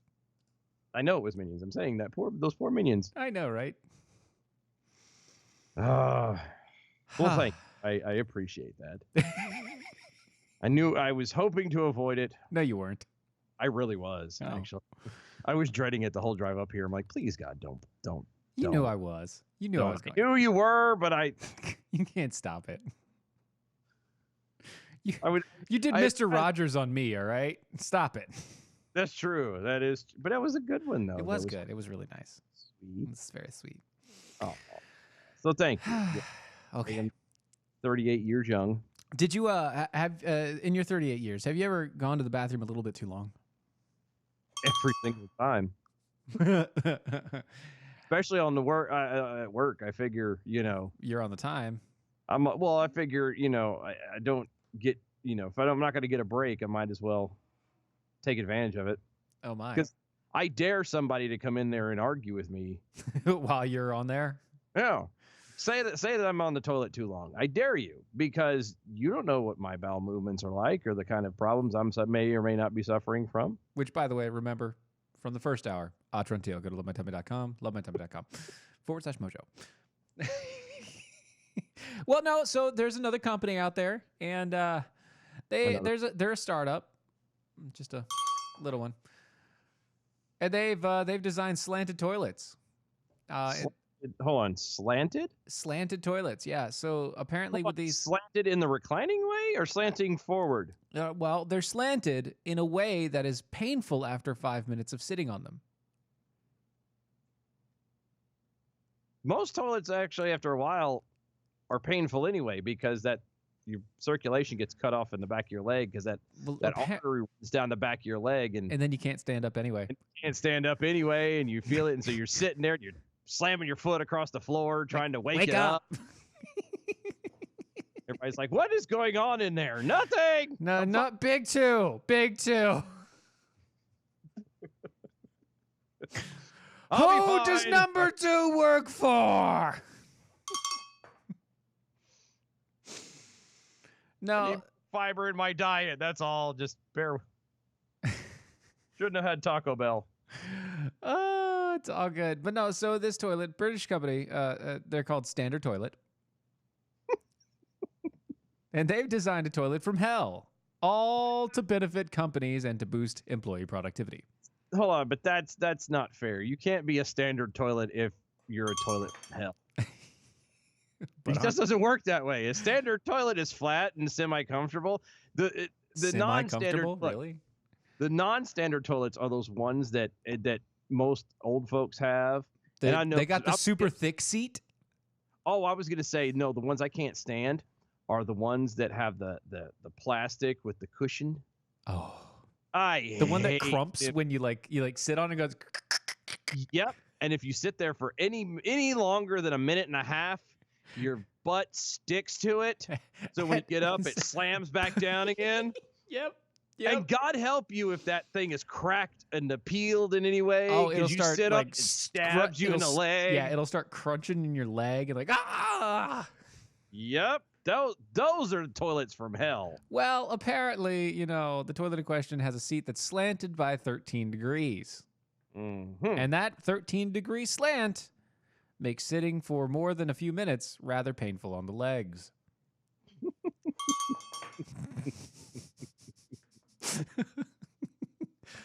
Mahabir Gill.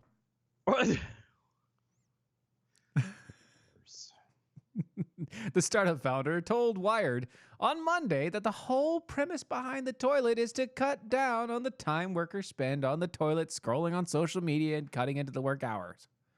Well, most places, and not every place, I know, Right, but right. a lot of places, you have to you're not even allowed to have your phone on the, in the workplace. You know what I mean? Like Right. some places, especially when you start talking about, I mean, if you're on like I know if you run customer service and I know, or I'm guessing like Walmart or some places like that, you kind of have to put it, I mean, you maybe get to carry it around with you and everything like that, but for the most part, like you're not supposed to have it. Mm-hmm. Like you can have it on you, but you shouldn't be messing with it. Yeah, and if you go on a toilet break, I mean, it's your toilet break. Again, you shouldn't be trying to question what Somebody's doing in the toilet. just because they're sitting there. They may be having, they may have IBS, You and don't you're, and need to pass the time. Yeah, just because they're waiting. Look, the stomach grumbled. They had to go, and then Yeah. they didn't, and then they did, and then they didn't, And then they didn't, Did. and they did, and and then then they finally did, and they were like, I feel happy. oh, what a feeling. "Oh, what a wonderful feeling!" Yeah. Gill said that such an uncomfortable toilet setup will likely deter employees from spending too much time in the restroom when they would be better serving the company by working. Yeah, I don't know how it is over in the Britons, The Britons. but I know of several people, just personally, of several people who would take that as a challenge. I'm just saying, I may or may not be one of those people. Be like, I'll take that bet. Yeah. Well, so this isn't part of the story. Two things. Why is the world still on Greenwich time? On what? What? GMT. Oh, I don't know. GMT is Greenwich, London, median time. Okay. Why is the world still on London time? Ooh. London hasn't been the empire for how long? Well, I don't know. Maybe because technically London would be center of. No. If you well, not quite, but well, I guess not. No, it's not. I'm trying to think of the actual divide down the middle. Well, if we divide the zero, Yeah, that's what I'm saying. that's in the middle of the Atlantic. Is it really the middle of the Atlantic? Yeah. I thought it was closer to England.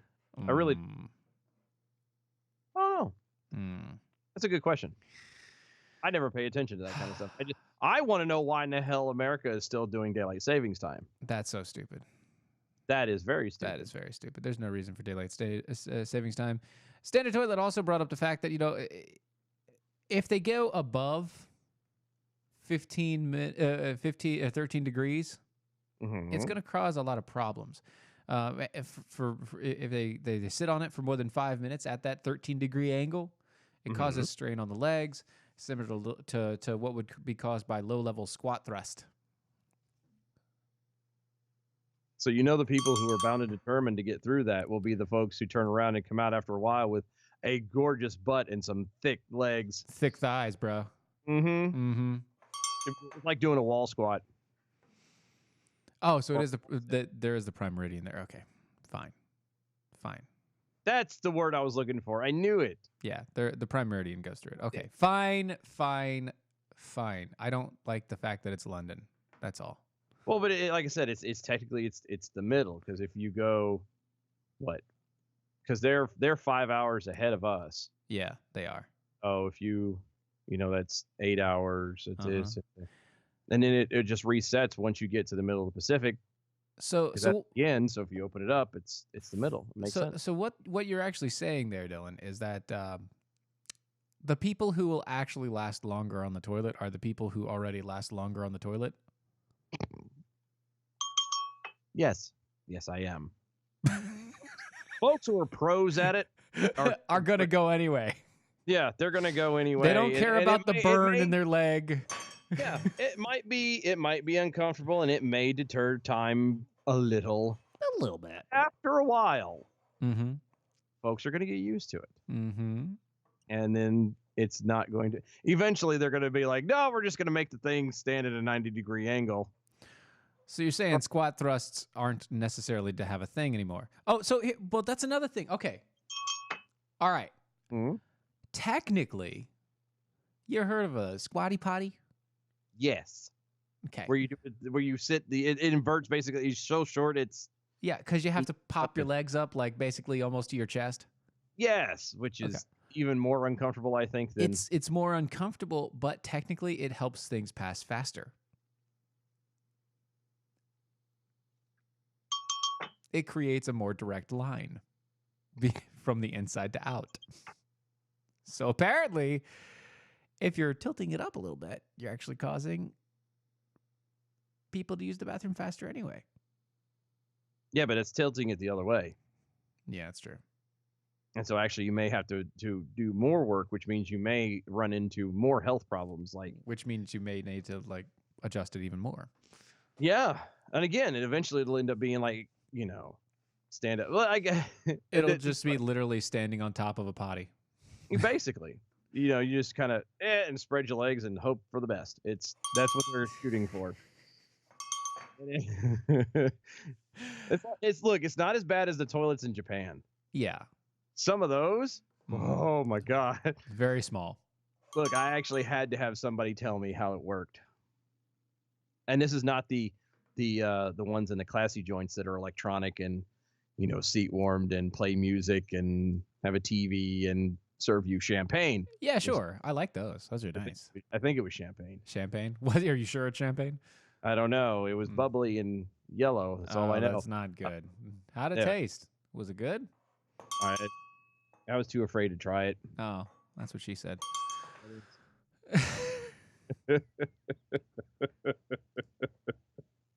But no, I did have to. I'm talking about the old ones. It was in a bar, and I was half drunk anyway, and I had to have the guy explain it to me how you use it, because it looks like you push one button and water squirts out at you. No. This is the ones where I'm trying to think of the best way to describe it. So like the slip-ons, the steel toe slip-ons. Mm-hmm. It looks like that. No. But in the floor. Oh, yeah, I know what you're talking about now. So you do have to squat, but you basically have to slide right up to this cup, so that way when you're peeing, it doesn't go straight forward across the floor. It bounces into. I've seen those. Mm-hmm. I had to have somebody explain it to me how exactly it worked, because I'm looking at this thing going, I've never actually used one, but I know what you're talking about. Yeah, I've used one. A timer 12. On the MeWe's, Donna Ray Ivy. We need Ron Phillips to weigh in on this. Backyard Cow saying, red flag, red flag. Yes, Ron is the foremost authority on the BMs. Apparently, there's a Q10 going on. Q10, folks. Q10. Oh, is there a Q10? Oh, it's a Q10. No. Apparently on the toilet jokes. Oh, toilet humor. Well, this is covering for Izzo's show, so I mean, toilet humor aside, we're. Yeah, I was gonna say this is kind of normal. I would think. I mean, we're not gonna do the cursing like he does, so we have to make it for it somehow. Right. Of course. Yes. So. Wow, that's weird. I saw the kitty. Yeah, so did everybody else. Hold on. This is a hell of a day. I mean, you're talking. I show up late, miss everything. Steven's got kitty messing with his blankie.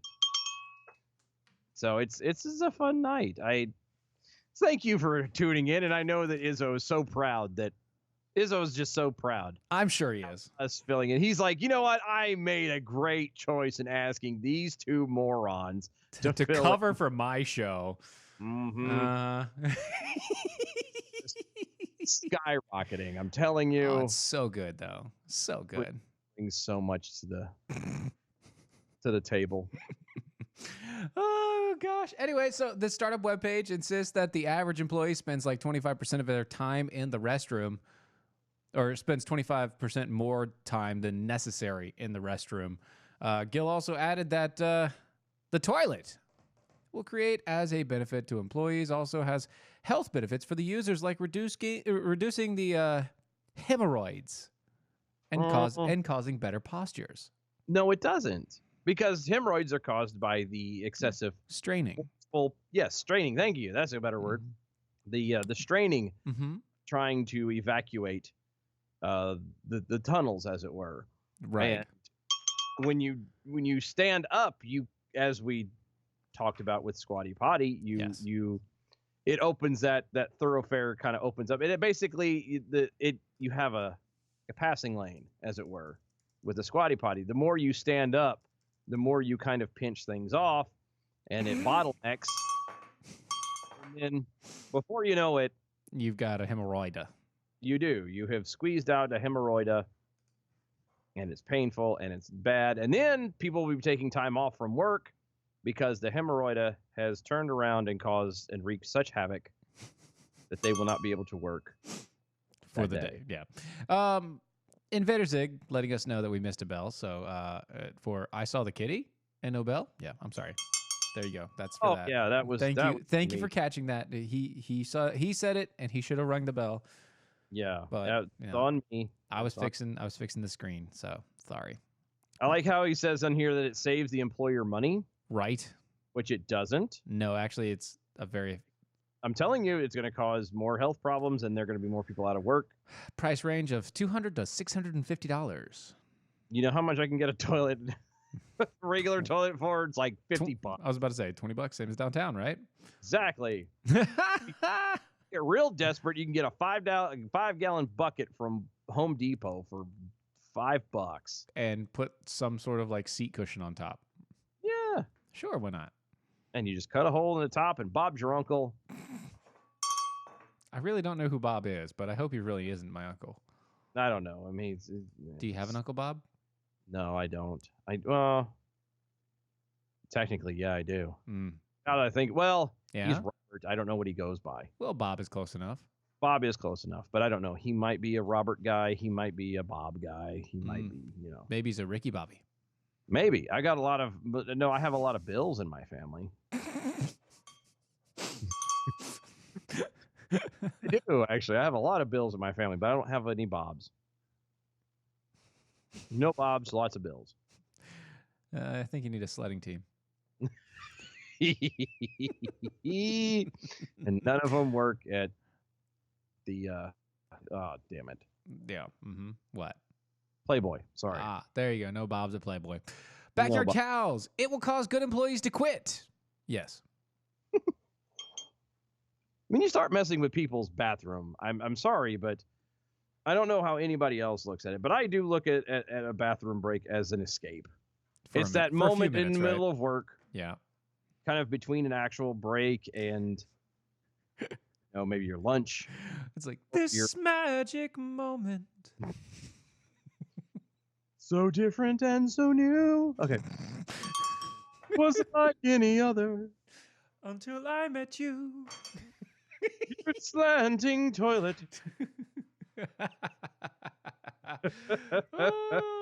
Backyard Cows also adding in. I'll be your Uncle Bob Dillian. Aw, thank you. And I'm sure he meant to say it that way too. Which is actually bad because I think I'm older than you. Are you now? I think I am. Not by a lot, but I think I am. I think. Kevin Hutchison asking a very important question. Is it a hemorrhoida or a butt goida? Depends. Is it male or female? Depends. I'm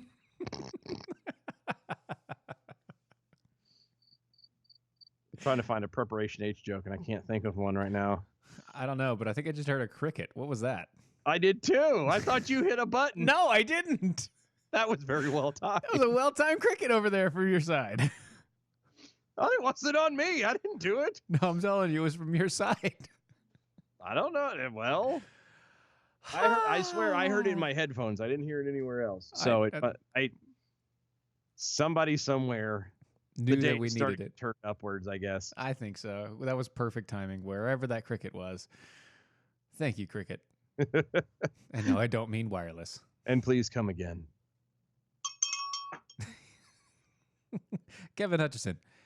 This is Alexa, employee number 239. Please, shit and get off the pot. Right?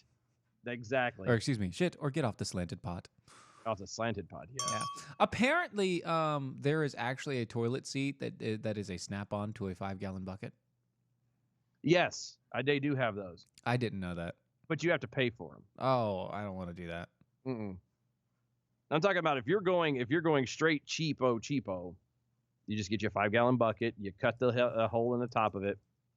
Try to make it a clean cut because you don't want nothing jagged. Right. No jagged little pills there. That's No. Not a good thing. No.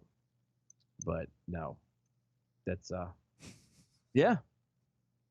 Good old toilet. Nothing like toilet discussion. humor. Yeah, well, yeah. I mean, you can call it humor too, but I mean, yeah, it is. It's still because there's so many people who turned into Izzo's show tonight just for this. Oh yeah, well, no. They usually turn into Izzo's show for talk about sex and transgenders and Talk about baby. and Ricky who calls in and Yes, but unfortunately, and this time you get us, and I show up, an hour and a half late. you show up halfway through the last section. Yeah. Yeah. So, just in time for our show, so at least I made it for that. Yeah, at least you made it for that. No big deal. I mean, it's not like I didn't spend the last hour and a half just ranting completely. Like, I actually pulled a rant of Izzo. Oh, I'm sure you did, and I'm sure it was phenomenal. I went through and took out every single subject, and I was the one that was perturbed, and now I get to poke and pester you. Because I am just, oh my God. I am so ready for today to be over with. I'm going to get done. Our show, and I'm going to go sit in front of the TV, and I'm going to, I don't know what I'm going to watch. I might watch like the old Batman or something and eat a bowl of cereal and just veg. That's good. Good vegging. Vegging is good. Either that or I'll play a video game that involves shooting people. I don't That's probable. That is definitely going to happen, I'm sure. Techru saying, jokes on them, guys. I spend my extra time in the restroom standing up while recharging my Ingress portals and getting rid of my unnecessary Pokemon. See that, and that's exactly what bathroom time is for. Right, the standing up is that you have to take care of. You have to keep priorities in line here when you use the restroom. I mean, really, like, I want to know now, and this is mostly for short people. I have a problem with certain toilets when I get on a toilet and my feet barely touch the floor. Yeah. I can only imagine what it's like for an actual short person.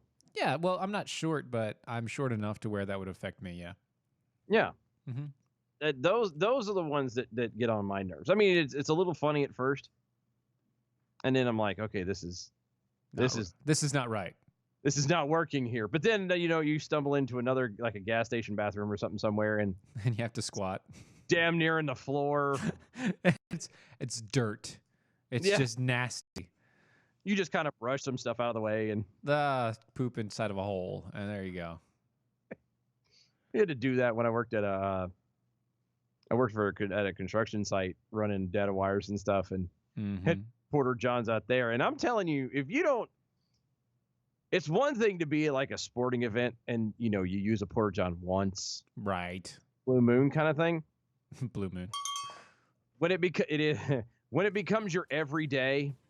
It's really not good. It's not. It is the. That'll make you not spend a lot of time in the toilet. I'll tell you that right now. Oh, yeah. Especially when everybody around you is just, they're eating the nastiest, greasiest food they can get their hands on, and then they just. That, and they love the graffiti on the walls. Which is really weird. It's plastic, guys. They get that. They have a Sharpie, and I'm telling you, some of the most racial crap you will ever read. A Porter John stall, or any stall for that matter. Well, we haven't saved the best for last, but we do have another hour coming up on our normal scheduled program. This has been Defenders Live in for the Rants of Izzo. Hope you enjoyed it. DOAShow.com, Mojo50.com. Check out Rants of Izzo, 7 to 9 Eastern, Monday through Friday. And then come check us out. Just coming up in the next hour. 9 to 10. 9 to 10. We're there, hanging out. Going to talk about some stuff. And it won't be no more toilet. No more. Well, there'll probably be toilet humor, but we won't talk about this specific story anymore. I promise. It'll be there. Anyway, folks, thanks for joining us. It's been amazing. It's been real. It's been fun. It's been real fun. We'll see you in a second. See you in a bit.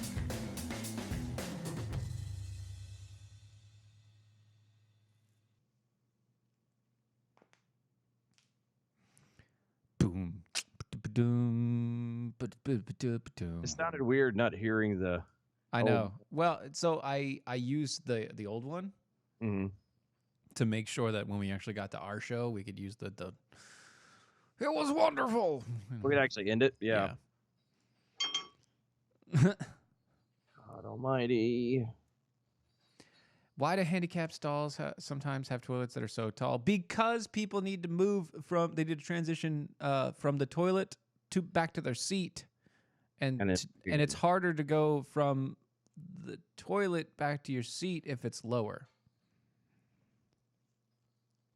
If it's at least at the same level as your regular seat, then you're fine.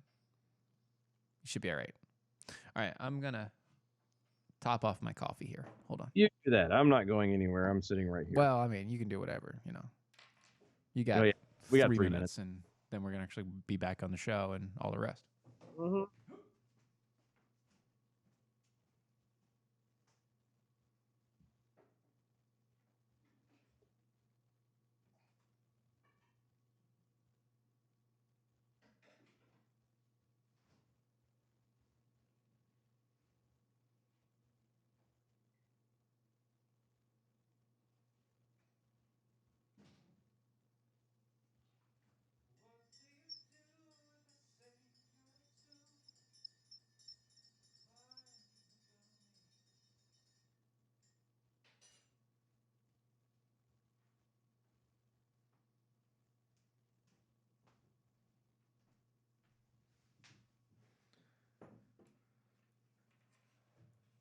I'll get by with a little help from my friends.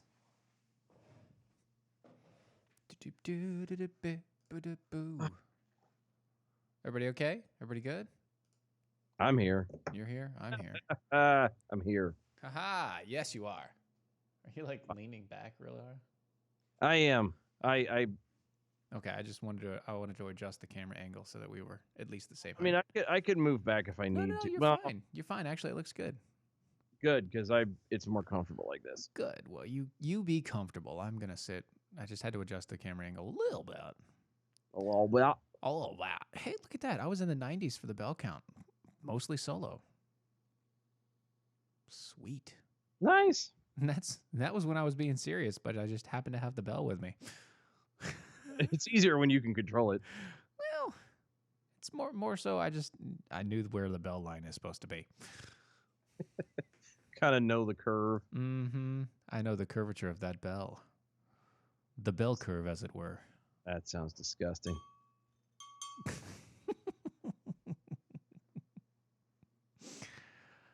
Oh gosh. Oh, don't forget to share the stuffs on the Facebook stuffs. Oh yeah. Yeah.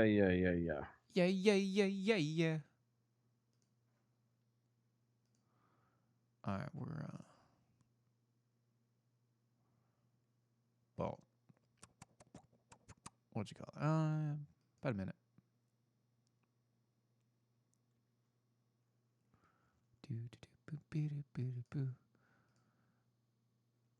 Stick with us, guys. Commercial break. You know how it is.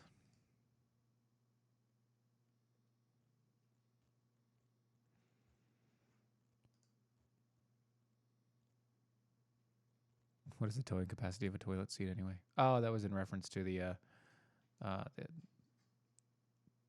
toilet that was on a bumper toilet.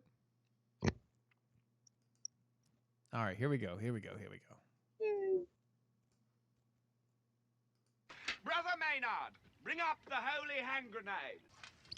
1, 2, 5. Please, 3.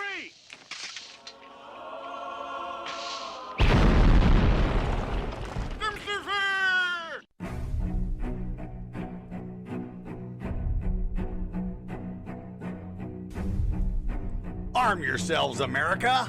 This is Defenders Live. Hey, here comes the danger up in this club. When we get started, man, we ain't gonna stop. We gonna turn it out till it gets too hot. Everybody sing, hey, tell 'em turn it out till they get no more. Let's get this thing shaking like a disco ball. This is your last warning, I'm gonna see go.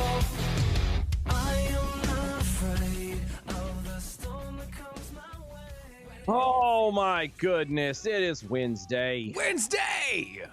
hump day, and I feel like I have been humped. Not in a good way either, I'm guessing. No. There was no dinner, no reach around. Literally, you haven't had dinner yet. Oh, I had literally like it's, this is not a lie. This is Reality here.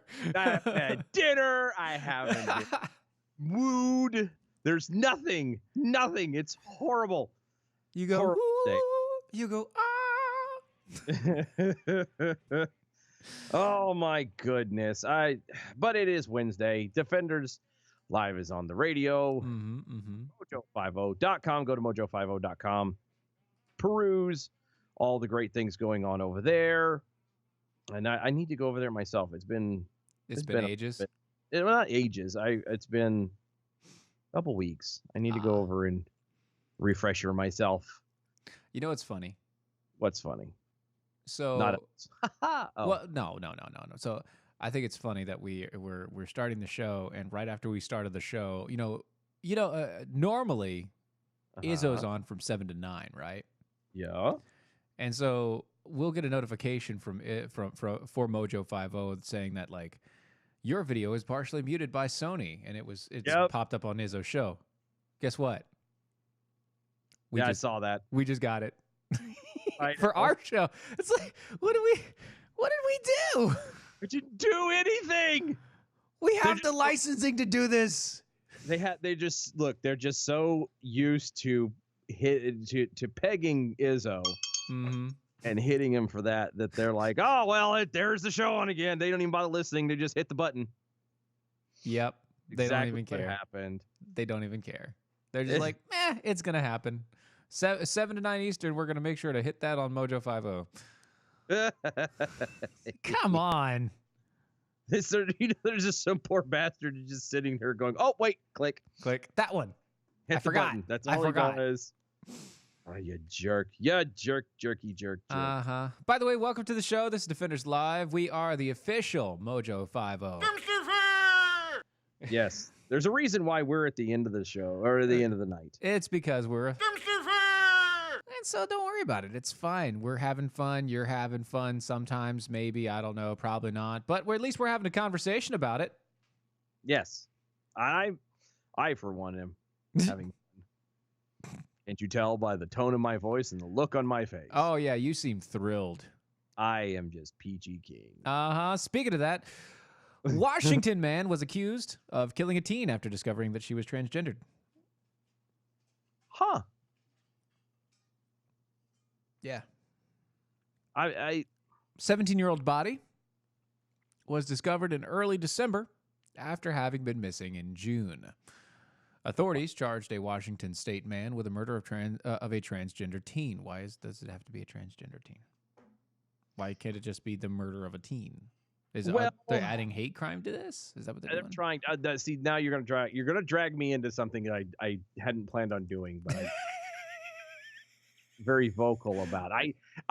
Could we argue that there is a potentiality to the fact that maybe this guy that did the murdering, he was 25, was not aware that the girl wasn't a girl. Dude looks like a lady. Yes. And out of feeling, and not justifying it, but out of anger and frustration and dare I say, heat of the moment, lost his cool and killed this person because he felt lied to. It doesn't justify it, but I mean, not justified at all. No. I for one would be severely PO'd to have found out that someone I had been in a relationship with, and I don't know if he was or not, but somebody who was in a relationship with, or I was interested in, or whatever may have gone down, to find out, oh, I've been lied to. You weren't really a girl. You've been a guy at one point. Right. Well, according to the New York Post, the 25-year-old on Tuesday was charged with second-degree murder of the death of the 17-year-old male. The 17-year-old male had been last seen alive in June. Reportedly, the 25-year-old was reportedly connected with the person through a social media app, Snapchat, and later met up with him, her, shim, it in person. So this was called phishing, by the way. That's what this is called. Again, I just said it. The guy felt lied to, and again, it doesn't condone murder by any stretch of the imagination. But I mean, I could see being pissed off about that. Okay, well, hold on. So, because he cut it off. Well, to be fair.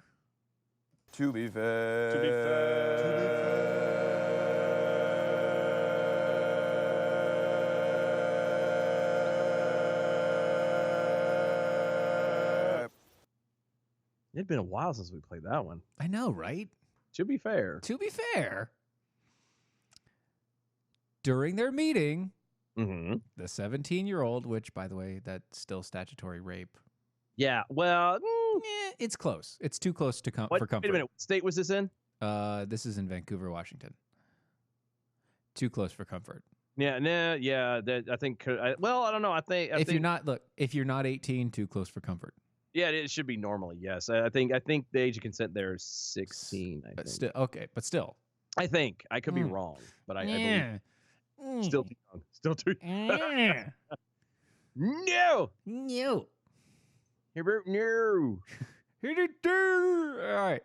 During their meeting, the 17-year-old reportedly told the 25-year-old that they were born a man and they're transitioning into female. So apparently she came clean during their first meeting. A day late and $1 short. Yeah, well, the 25-year-old instead insisted that he asked her to leave. And when she told him about when she had told her about the biological gender, denying that he had anything to do with her demise, he said later that the 17-year-old left, never saw her again. Him, her. Well, yeah, no, he definitely. This kid definitely left and was never seen again after he killed her. Right. Mm-hmm. So there's truth there. Yeah, it's possible. Yeah, I mean, there was a little bit of lie. There was some truth and a lie. Yeah, a teensy bit of a lie. A lot of lie. Didn't just walk away. Again, it's not worth killing somebody over, but I can see being lied about. No, hold on.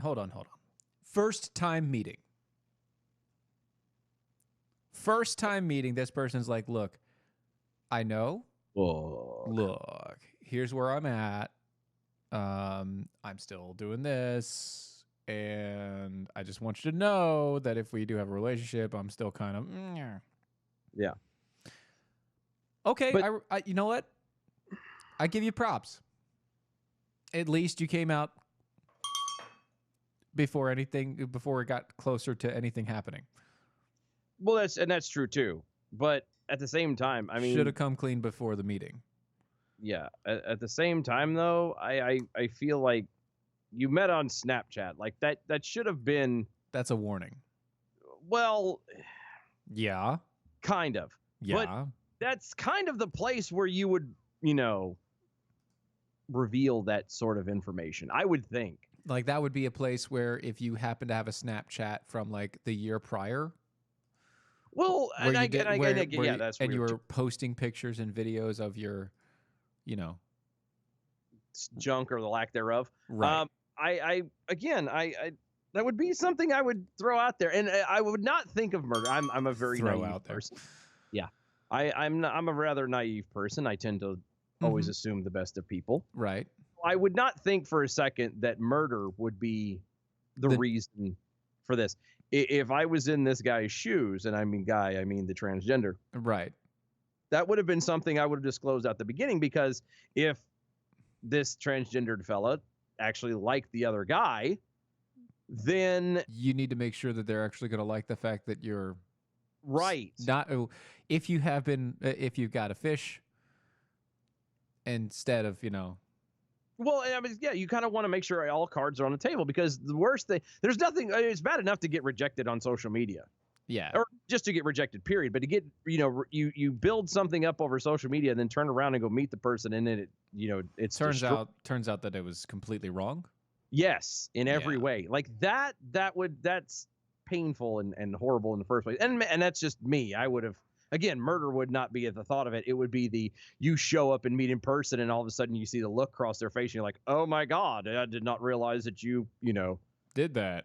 are fat, or you have Ye- dark hair, or used to be a dude. I don't know. Those are the things that That's kind of a long shot, but out of those things, yeah. two of them were really mundane. I'm just saying.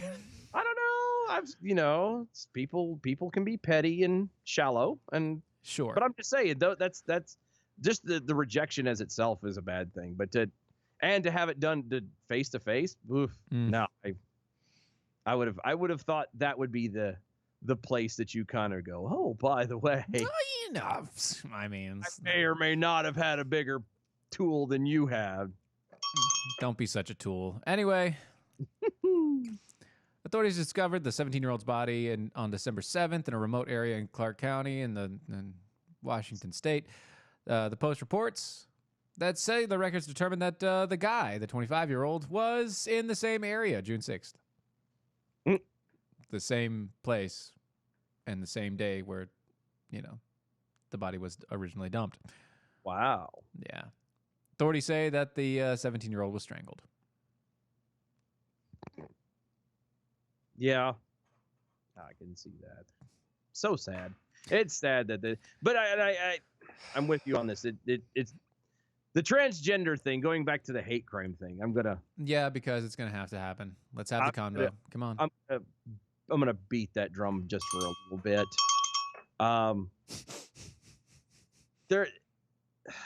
I hate the fact that we have to emphasize a crime to somehow make it worse.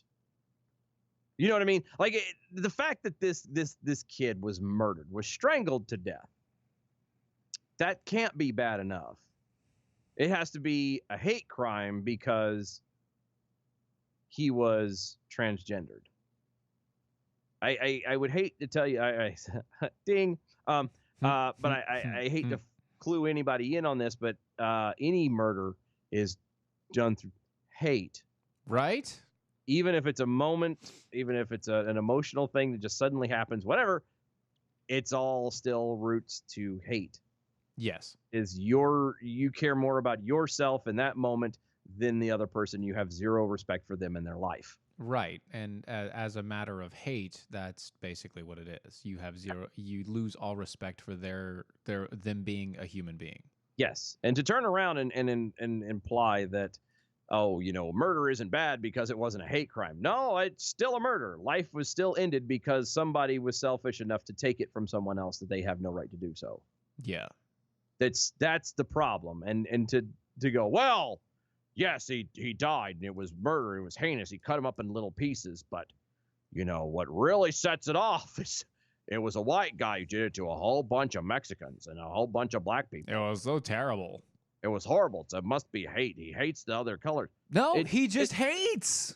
He just hates. Or he had a rash of a horrible, psychosis.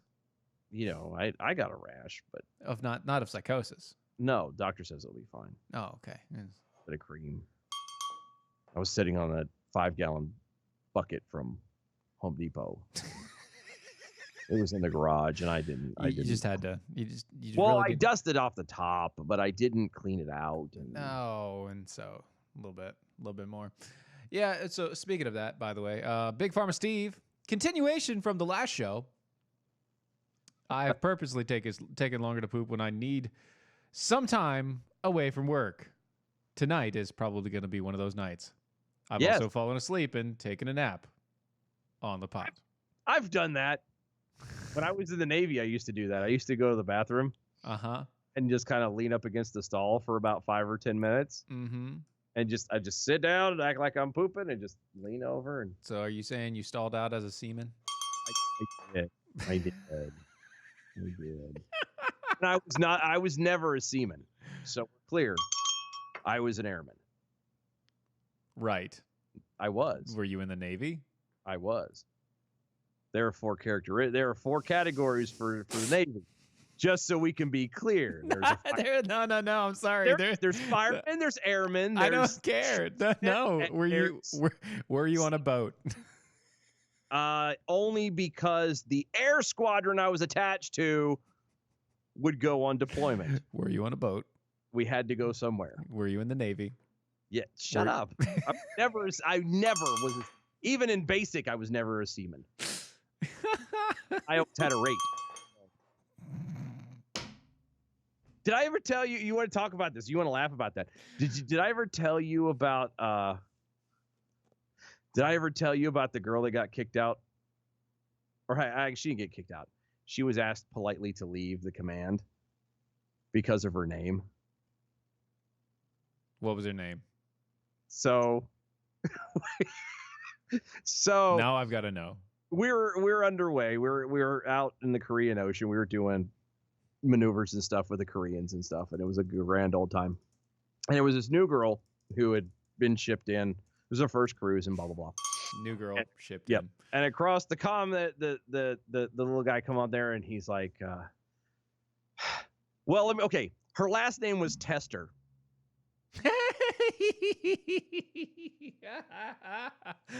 And she obviously wasn't an airman. No, she was not. She was a seaman. And so across the You comm, can't be that.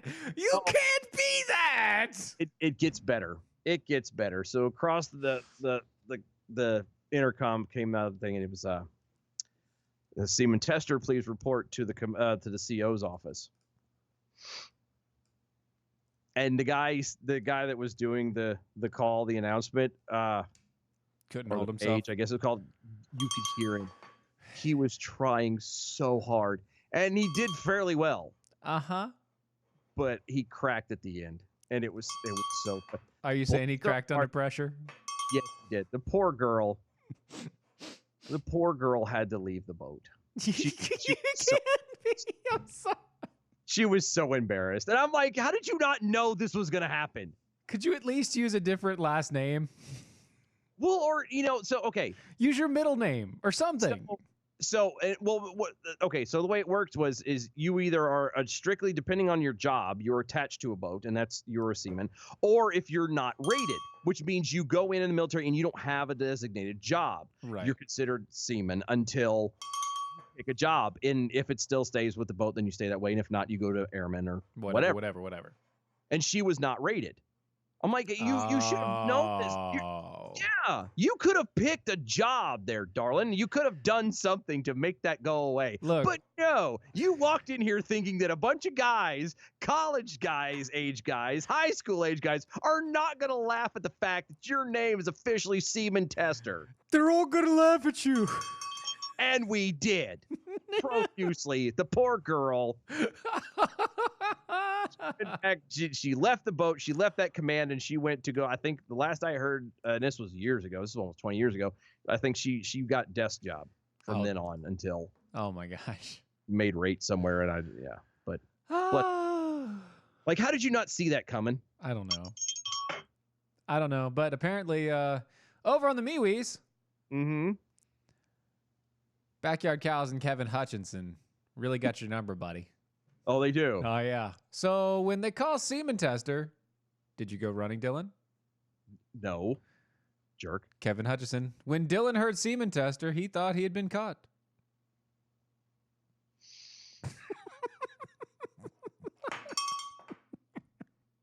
No.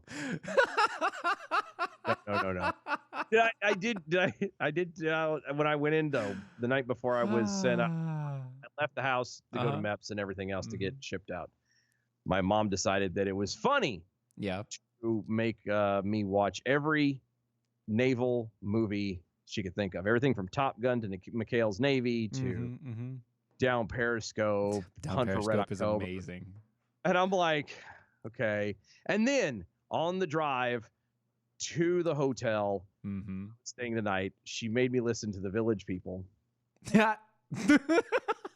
the Navy. Yes. Yeah. I love your mom. I know. She thought it was funny. I was like, Mom, come on. But no, it was funny. So yes, those were. And this has been Navy Talk with Dylan Lyles on Defenders. Speaking of which, this is Defenders Live. Yes, we did that already. Yeah, I know. I'm just making sure because again, just so we can remind people what show to stay away from. yeah, this one, Defenders Live. Because we talk about, Actually, we don't normally talk about this, but that was hilarious. No, and that's something. I'm trying something new, a new idea that I'm testing with the show. Yep. Oh, goodness gracious. Goodness gracious. Great me. balls of fire. Yeah. That's what Semen Tester was there for. Wow. Frank and PA. I know. He did that like 2 or 3 days ago. Never seen that one. That is. It is amazing, right? The plane, boss, the plane. It's very close to our actual height difference. I'm just saying. Almost. Almost. If it was Izzo's face down there, it'd be perfect.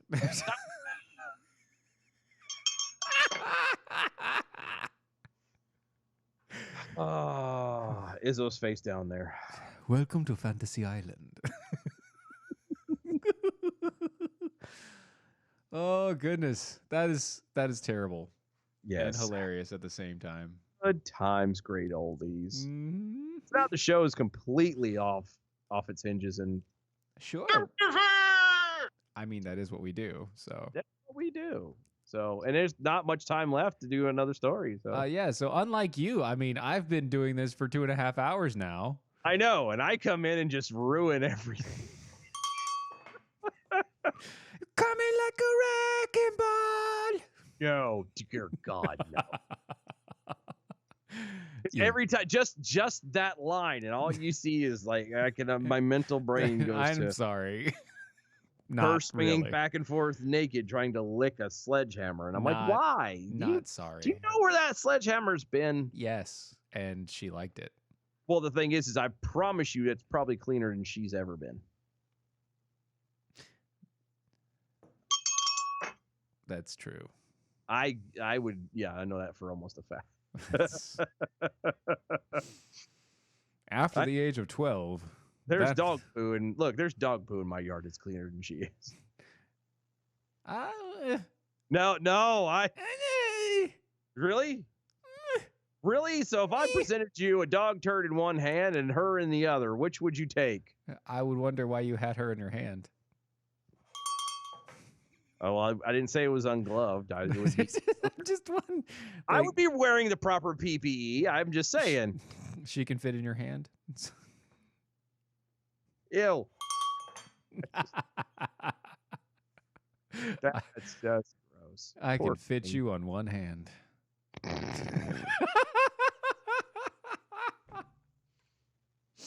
Oh my goodness. And just like that, the Ron entire show. severely questioning. We got Izzo severely questioning. Now we have Ron severely questioning. See, is there anybody else that we could ruin tonight? I don't know. Maybe ourselves. Oh no, that's been you have to have something to ruin it. Oh, well then that's fine. We're good to go. All right, so that sound means that it's time for a commercial break. We're going to come back with some actual news and stories. We'll be right back.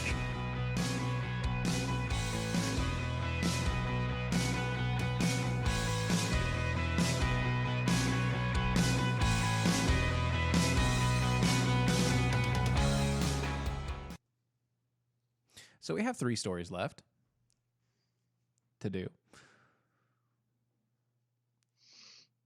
What do you want? What do you want to start with? Do you want the?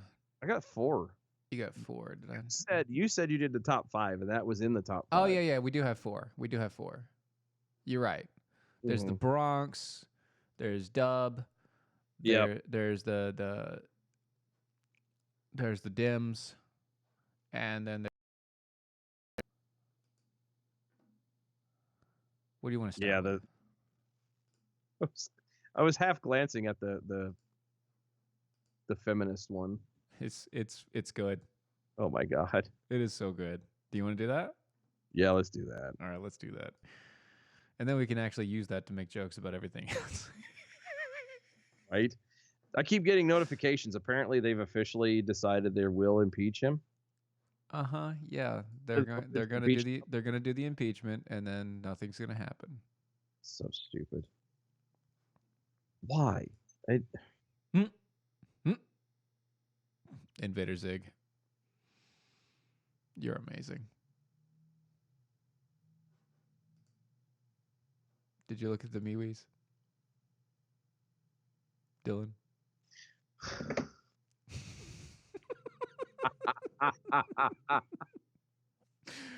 Oh, it's so good. She did used to hang out at the poop deck. Gotta swab that every now and again. No. Poor girl. Oh, goodness gracious. Okay. We'll be coming back here in a few seconds, but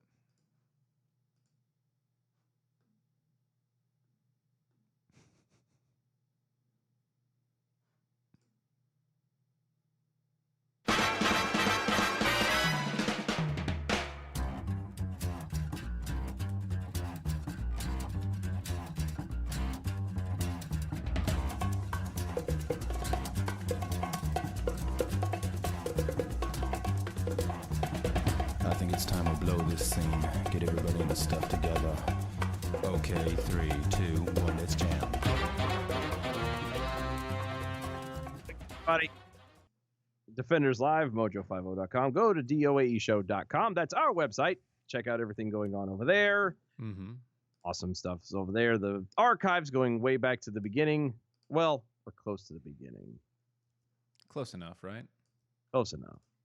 I think he's only missed it by like a couple months, but Missed still it by that much. just enough to be interesting. But yeah, see, we're coming up on our 3rd year in January. Holy smokes, man. I know. We're at our 401st episode. No, it's been insane. And I promise you, 2020 is promising a lot of Good for the show. good, a lot of big. I don't know about good for Dylan, but good for It'll be, well, I hate you. You're an Sometimes I can be, yes. But yes, go to Mojo or go to doaeshow.com. Follow us on all the social medias at DOAE Show. That's the Facebooks, the MeWe's, the Twitters is where we hang out most of all. But you can find us on YouTubes. You can find us on anywhere you can find podcasts. Find us live on mojo50.com. Also find us live on iHeartRadio under the Mojo50 banner. Yes. That's always 9 p.m. Eastern time. Mojo 50 radio. Yes. December 23rd is the what was the name we officially came up with? Oh goodness, I don't remember. Carrie did it, and I feel bad for not having remembered it now. It was a DOA show, Singapalooza, sing along Christmas Post extravaganza or something like or that. other. I don't know. We never came up with a name for it. It got so long and heavy that it just become too cumbersome. But anyway, December 23rd is the last show we're doing live before the holiday break. Yep. We are going to be cutting it loose. Yeah, just kind of sitting back and relaxing a little bit and just kind of hanging around downtown by ourselves. Doing what happened tonight. And I apologize for tonight. I know a lot of people that listen regularly are like, oh, we've come for stories. And for the yuck yucks and this, that, and the other. And we just had a whole bunch of yuck yucks and no story. Yeah, but no real stories, and it's been in a different way. And I apologize for that to a point. It's it's the day that I've had, and I don't really feel like dealing with the news, and just figured yucking it up about nothings would be good. But so what you're saying is we had a Dolly Parton, all bust, no balls. Balls, yeah, pretty much. Speaking of Dolly Parton's feminists. Thank you, Zig. Christmas Singapalooza is December 23rd. $10. We'll sing a song for you at your request. But if you have something specific, like you really want this song at this time, yeah, and again, we will attempt to do it in any variation. It's not just the song. Now, if you want to be creative and say, have us do, I don't know, Bing Crosby's White Christmas, but in the form of, say, country. Well, yeah. Well, let's see. How funny would it be to do rap? I was gonna say, how funny would it be to do White Christmas in a like maybe a rap or country style? Yeah. But you do Christopher Walken and I do Old Man Herbert from from Family Guy. Like it could be like if you want something. You understand that Christopher Walken sings, right? Yes. Okay, yeah, I'm just making sure that we're good here. Yeah, no, I know, but that's what I'm saying. That's we'll do voices, we'll do joke, we'll do song. If you want it a certain way specifically, that's a $20 donation. Same as and downtown. All the donations, yes, exactly. All the donations, all the money that we're raising is going strictly to Mojo 50, because we care about them enough and we want to help grow things. We have some things that we're trying to help get done over there. And exactly. So I understand that you're not donating to Mojo 50, but it will be. Yeah. No, it's going to get passed along. Okay. So it's helping. Yeah. It's helping everybody. Yes. Cause the stuff that they're doing is going and it doesn't go to them because there's certain things that are going on that we can't go into right now, but there's things that are going on, things that are being planned for that will help, communities, and it will spread out and good stuff. And we wanted to make sure that we're a part of that. So after that 10-minute intro, yes. The cutoff, by the way, is this Friday. Right. So if you have $10 and you'd like to donate, to hear us sing a silly song, please do that. If you have $20 and you want us to sing a very specific silly song, do that as well. And just remember, all your donations and everything, they go and help the entire station. It'll be good times. Like a good example. How funny would it be to hear Dominic the Christmas Donkey sung in the voice of, oh, damn, I forgot her name. The lady who used to do the cooking. I know who you're talking about. What is her name? Dickon it. I know who you're talking about. Child. Yeah, Julia Child. That would be like That'd be amazing. You know how difficult that would be to actually figure that out? To do her? Actually, just take a bottle of wine, and I'm pretty sure you're good to go. But I don't actually. I've been told I can do that. Oh, well, that's all you then. Zig over on me. Some would pay them $200 to just play Mariah Carey. All I want is Christmas, the whole show. They don't sing. They just listen to it for a solid straight hour. I would unplug my headphones. Oh, if you want that, Zig, if you want that on repeat, that's fine. But other people have already requested songs, so we have to do that. Yeah. So $180. $150 because we do. Oh, that's right. We do have that. Yeah. So $150. We have some people calling in. Some maybe. Possibly some big name people saying hi and Merry Christmas and all that good jazz. Maybe. Have you seen it? So, but anyway, yes. After that long, arduous, drawn out, it was a long way to the well. But anyway, go to doashow.com if you want to donate. It's in the top right-hand corner. Yep. Get in there, and then you send a note with it, or you can email us directly at doashow at gmail.com. So, feminists freak out after GE Appliances launched Star Wars ad campaign to sell their home appliances. God. That's right. The president of Lucasfilms once posed in a shirt that said, quote, "The Force is female." In an effort to press the idea that the Star Wars films are meant to be shared with female fans. So, Metachlorians have actually been classified now as female? Female, yes. Oh, okay. Yes, and they're inside of everybody. Usually it's the other way around. but True. it's True. saying It's weird. Oh, it's like gut health. You got to make sure you get the healthy bacteria. Zig said he wouldn't listen to the show, but he would turn YouTube on. Watch it on YouTube. Thanks. Watch Writhe- us. Just to watch us writhe in pain. Okay. Say it would be that scene from Hitchhiker's Guide to the Galaxy when he was reading poetry. I hate those guys. That was actually painful for me. Fogons, yes. Yeah. So The Last Jedi's director, Ryan Johnson, made a special effort to include strong female characters, even if it meant sacrificing the purpose, storyline, and likability. But See, now, Why? but now the end is near. Thank God. Some feminists on social media. No, they'll never go away. Yeah, well, they're seeing red about the new rise of the Skywalker. See, Why? well, it's not just that it's the 9th installment of the Skywalker Star Wars saga, directed by, this time, J.J. Abrams. Reportedly, that's returning for fan service and Roots of the Force Awakens. But because Lucasfilms has inked a partnership with GE, using Star Wars Force-strong female leads to sell microwave ovens, refrigerators, and other kitchen appliances. Well, I'm confused as to what the problem is. I don't know. Because I feminists actually want- really want like I want a Death Star toaster. Oh yeah, That'd be amazing.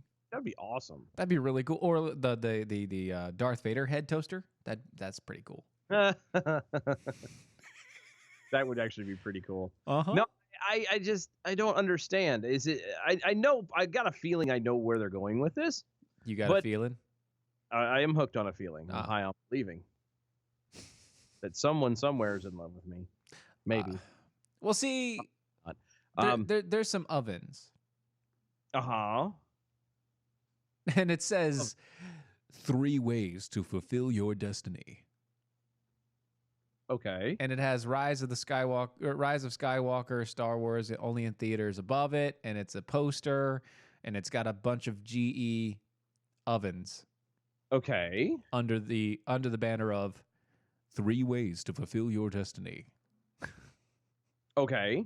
I'm confused about that. Still, that doesn't bring any light to anything at all. Because one, the poster has guys in there as well.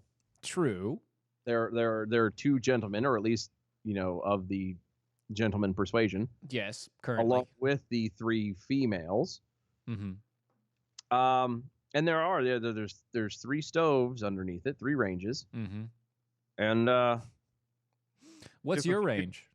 about mid.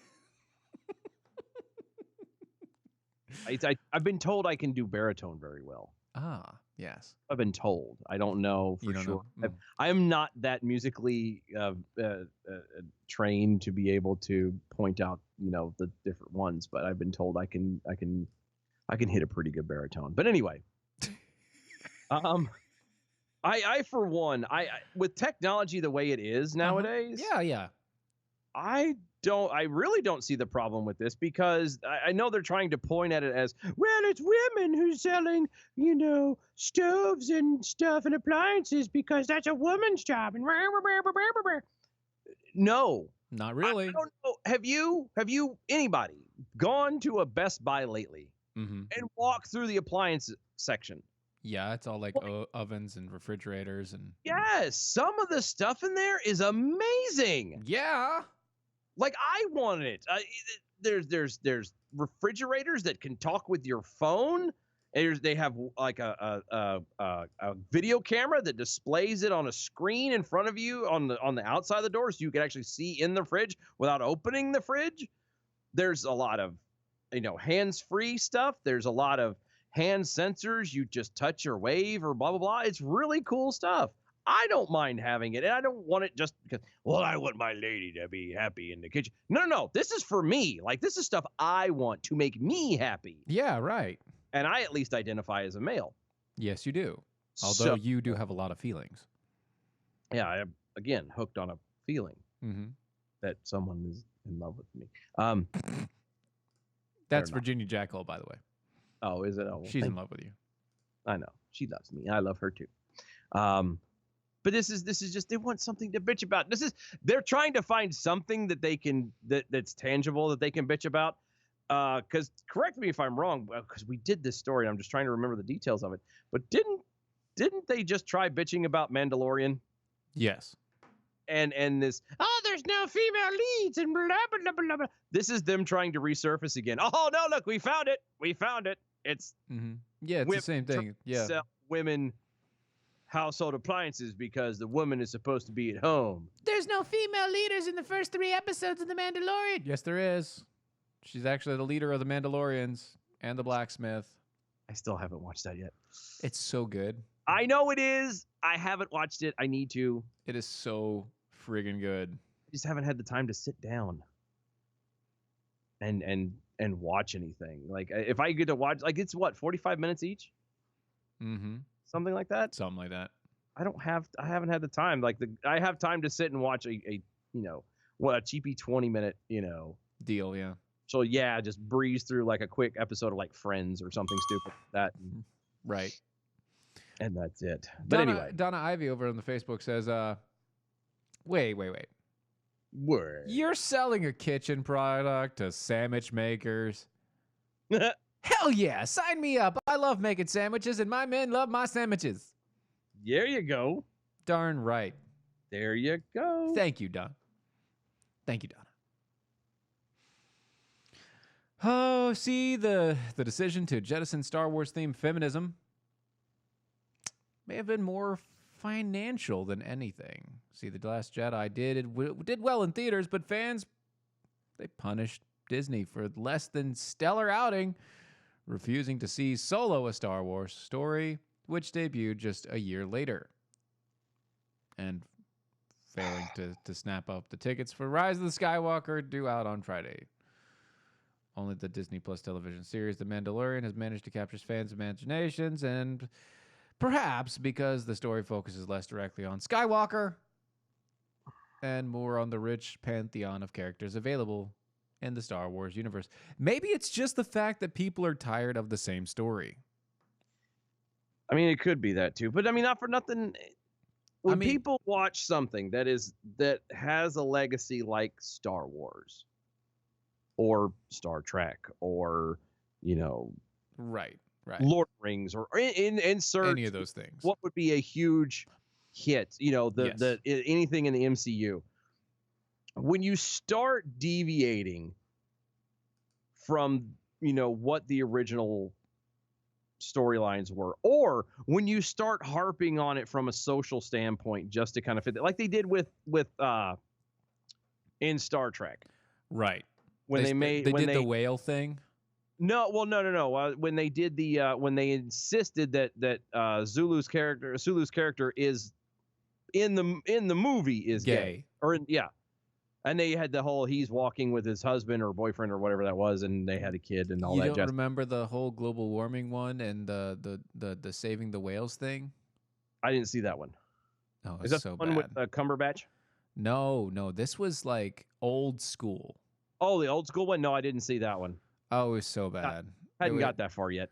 Well, they were all like that. They went back to New York and all this. Oh God, it was bad. No, I didn't see that. So one. bad. That's my point. Is people don't watch movies to be preached at by social justice warriors. You're right. They go to movies. They listen to music.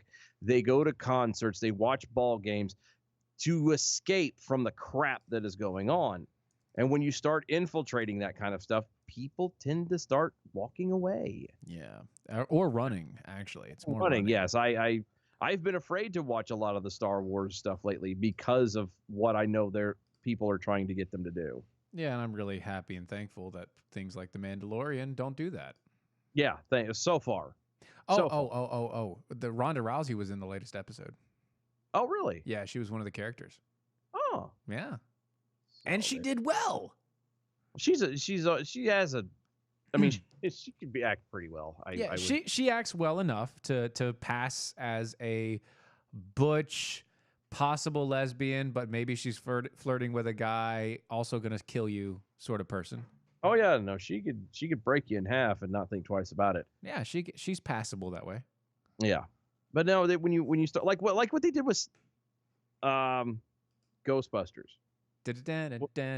When they tried doing it with the all-girl thing, but made it the exact same thing basically as the original. Oh, you know what they're doing now, right? I'm afraid to ask. Come on, guess. I don't want to. Guess. They're not doing another one like that, are they?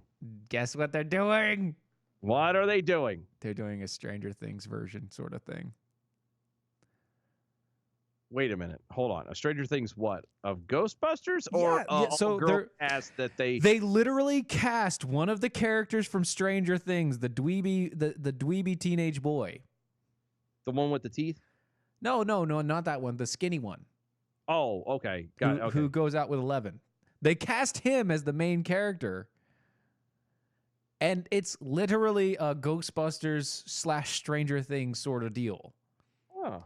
Small town in the middle of nowhere, this old farmhouse, and suddenly ghosts start appearing everywhere, and then they find the old ghost catchers and traps, and then he finds the old, all of it. Wow. Turns out that he's like Venkman's grandson. See, I don't know. That's another show I have to. It's like, come on, guys. To watch. I haven't. Well, I think part of the reason why they're doing it though is because isn't Stranger Things like set back in the 80s? Oh, it was San Francisco, not New York. The Star Trek that I talked about. Oh, okay. Well, that's even more fitting. Yeah, apparently they went to New York in Star Trek 5. Oh. Star Trek 4, The Voyage Home was San Francisco. Thank you, Peekapool. My condolences. The fact that you know that, my condolences. Oh, Kevin Hutchins told me we making chick busters too. That's right.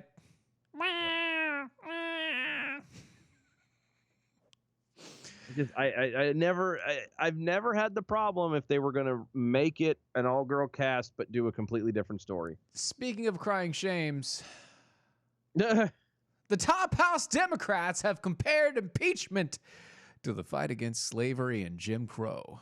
Oh, shut up. That's right. Shut up. Hold on. First off, Dems, let me remind you, you people are slavery and Jim Crow. So if anybody can make that comparison, I guess it could be them because they would know best. Jackasses. Why does everything have to be compared to slavery? And Jim Crow. And Jim Crow. Like, no, it is not. The impeachment of the president is not remotely close to that. Yeah. Now, is the unrest among the people as bad as that? Absolutely. No, it is. It is. Watch it. People will not talk to you or will talk to you based now solely on who you voted for. Who you voted for. I've seen it. Let's just say that I was talking to somebody who may or may not have been on a dating platform. How dare you? And they were just flipping through it. Oh, look at this, and I started noticing that in the bios of a lot of these people that they were looking at, Specifically, this was what they wrote. This is not a, hey, tell about yourself. Are you, what kind of, you know. If you're a Trump supporter, swipe left. Yes, actually. That is amazing. There's ones, I've seen those that said, you know, hardcore liberal, if you don't like that, swipe right or swipe left, please. Whatever it is. I'm like, I've seen one of them that specifically said that if you are, what did it say? Something to the effect of like, if you're a gun-toting Christian conservative, you know, don't even bother. And I'm like, wow, you're like, that's getting very specific. Like that's not just, well, we might have some differences. No. That you're very clearly classifying yourself as a bitch. Just saying. It was horrible. It was bad. So if you're having to actually identify yourself now out the gate on a dating platform like that, yeah, no thanks. Yeah, that just tells me the world is a lot, or this country is a lot worse than. Maybe not. Maybe it's just a whole bunch of people using dating apps are really just morons and they shouldn't be doing it in the first place. Quote, there are some who cynically argue that impeachment of this president will further divide an already fractured union. This is from the House Democrat Caucus chairman, Hakeem Jeffries, who said, but there is a difference between division and clarification. Saying, quote, slavery once divided the nation, but emancipators rose up to clarify that all men were created equal. No, they didn't. And again, they did it against your guys, your team there, buddy. Jeffries also offered some other comparisons to divisive periods in American history. Quote, suffrage once divided the nation, but women rose up to clarify that all voices must be heard in our democracy. Jim Crow once divided a nation, but Civil War champions rose up to clarify that all are entitled to equal protection under the law. Are you noticing a trend? I know I can't find my cheese grater right now. Well, don't do that. This is just so painful. Did you notice the trend?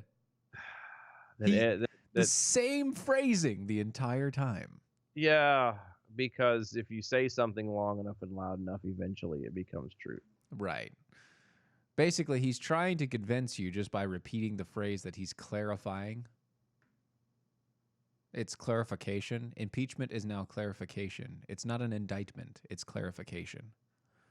Yeah. It's not slavery. It's not the The man won the election. Period. Full stop. Yeah. Don't like it. Obama won 2 terms. I promise you. I didn't like it.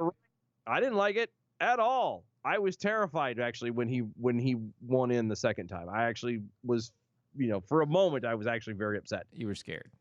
I was, because God knows what was coming, and thank God it wasn't as bad as I thought it was, but it was still bad. And this is the same thing as what the left now is doing with Trump. Only difference is they can't contain themselves. They can't actually be rational. They have to flippity flop and lose their ever-loving mind over everything. Yes. And this is the like people won't get into you talk to some people and you're like, when I tell people, about the show and everything else, and the minute it's mentioned in any way that it's even remotely a political show, which we're really not. Just for clarification, we're not. We are, but we show. aren't. We are not. We are a commentary, opinionist satire. Yes. We're not a on politics. Show. Well, yeah, we talk about politics sometimes, but we talk about everything. I mean, look at just the past hour. Mm-hmm. Oh, look at the past 2 hours before that. The past 2 hours, right? So, I'm just saying it. You people started it. You started Jim Crow. You started slavery.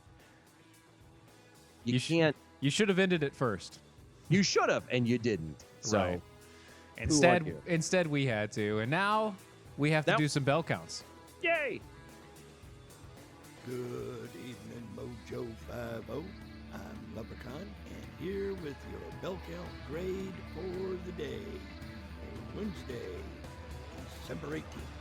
Today we had 9 missed innuendo bells, 22 actual bells, 4 horns, 1 Owalla, 1 oh my gosh.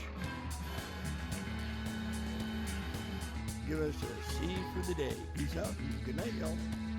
Well, hopefully today's show and everything that's gone through will help our numbers and all the rest. This has been Defenders Live, DOAShow.com. DOAShow.com. Bye, y'all. Pretty good. Well, it wasn't bad. Well, there were parts of it that weren't very good. It could have been a lot better. I didn't really like it. It was pretty terrible. It was bad. It was awful.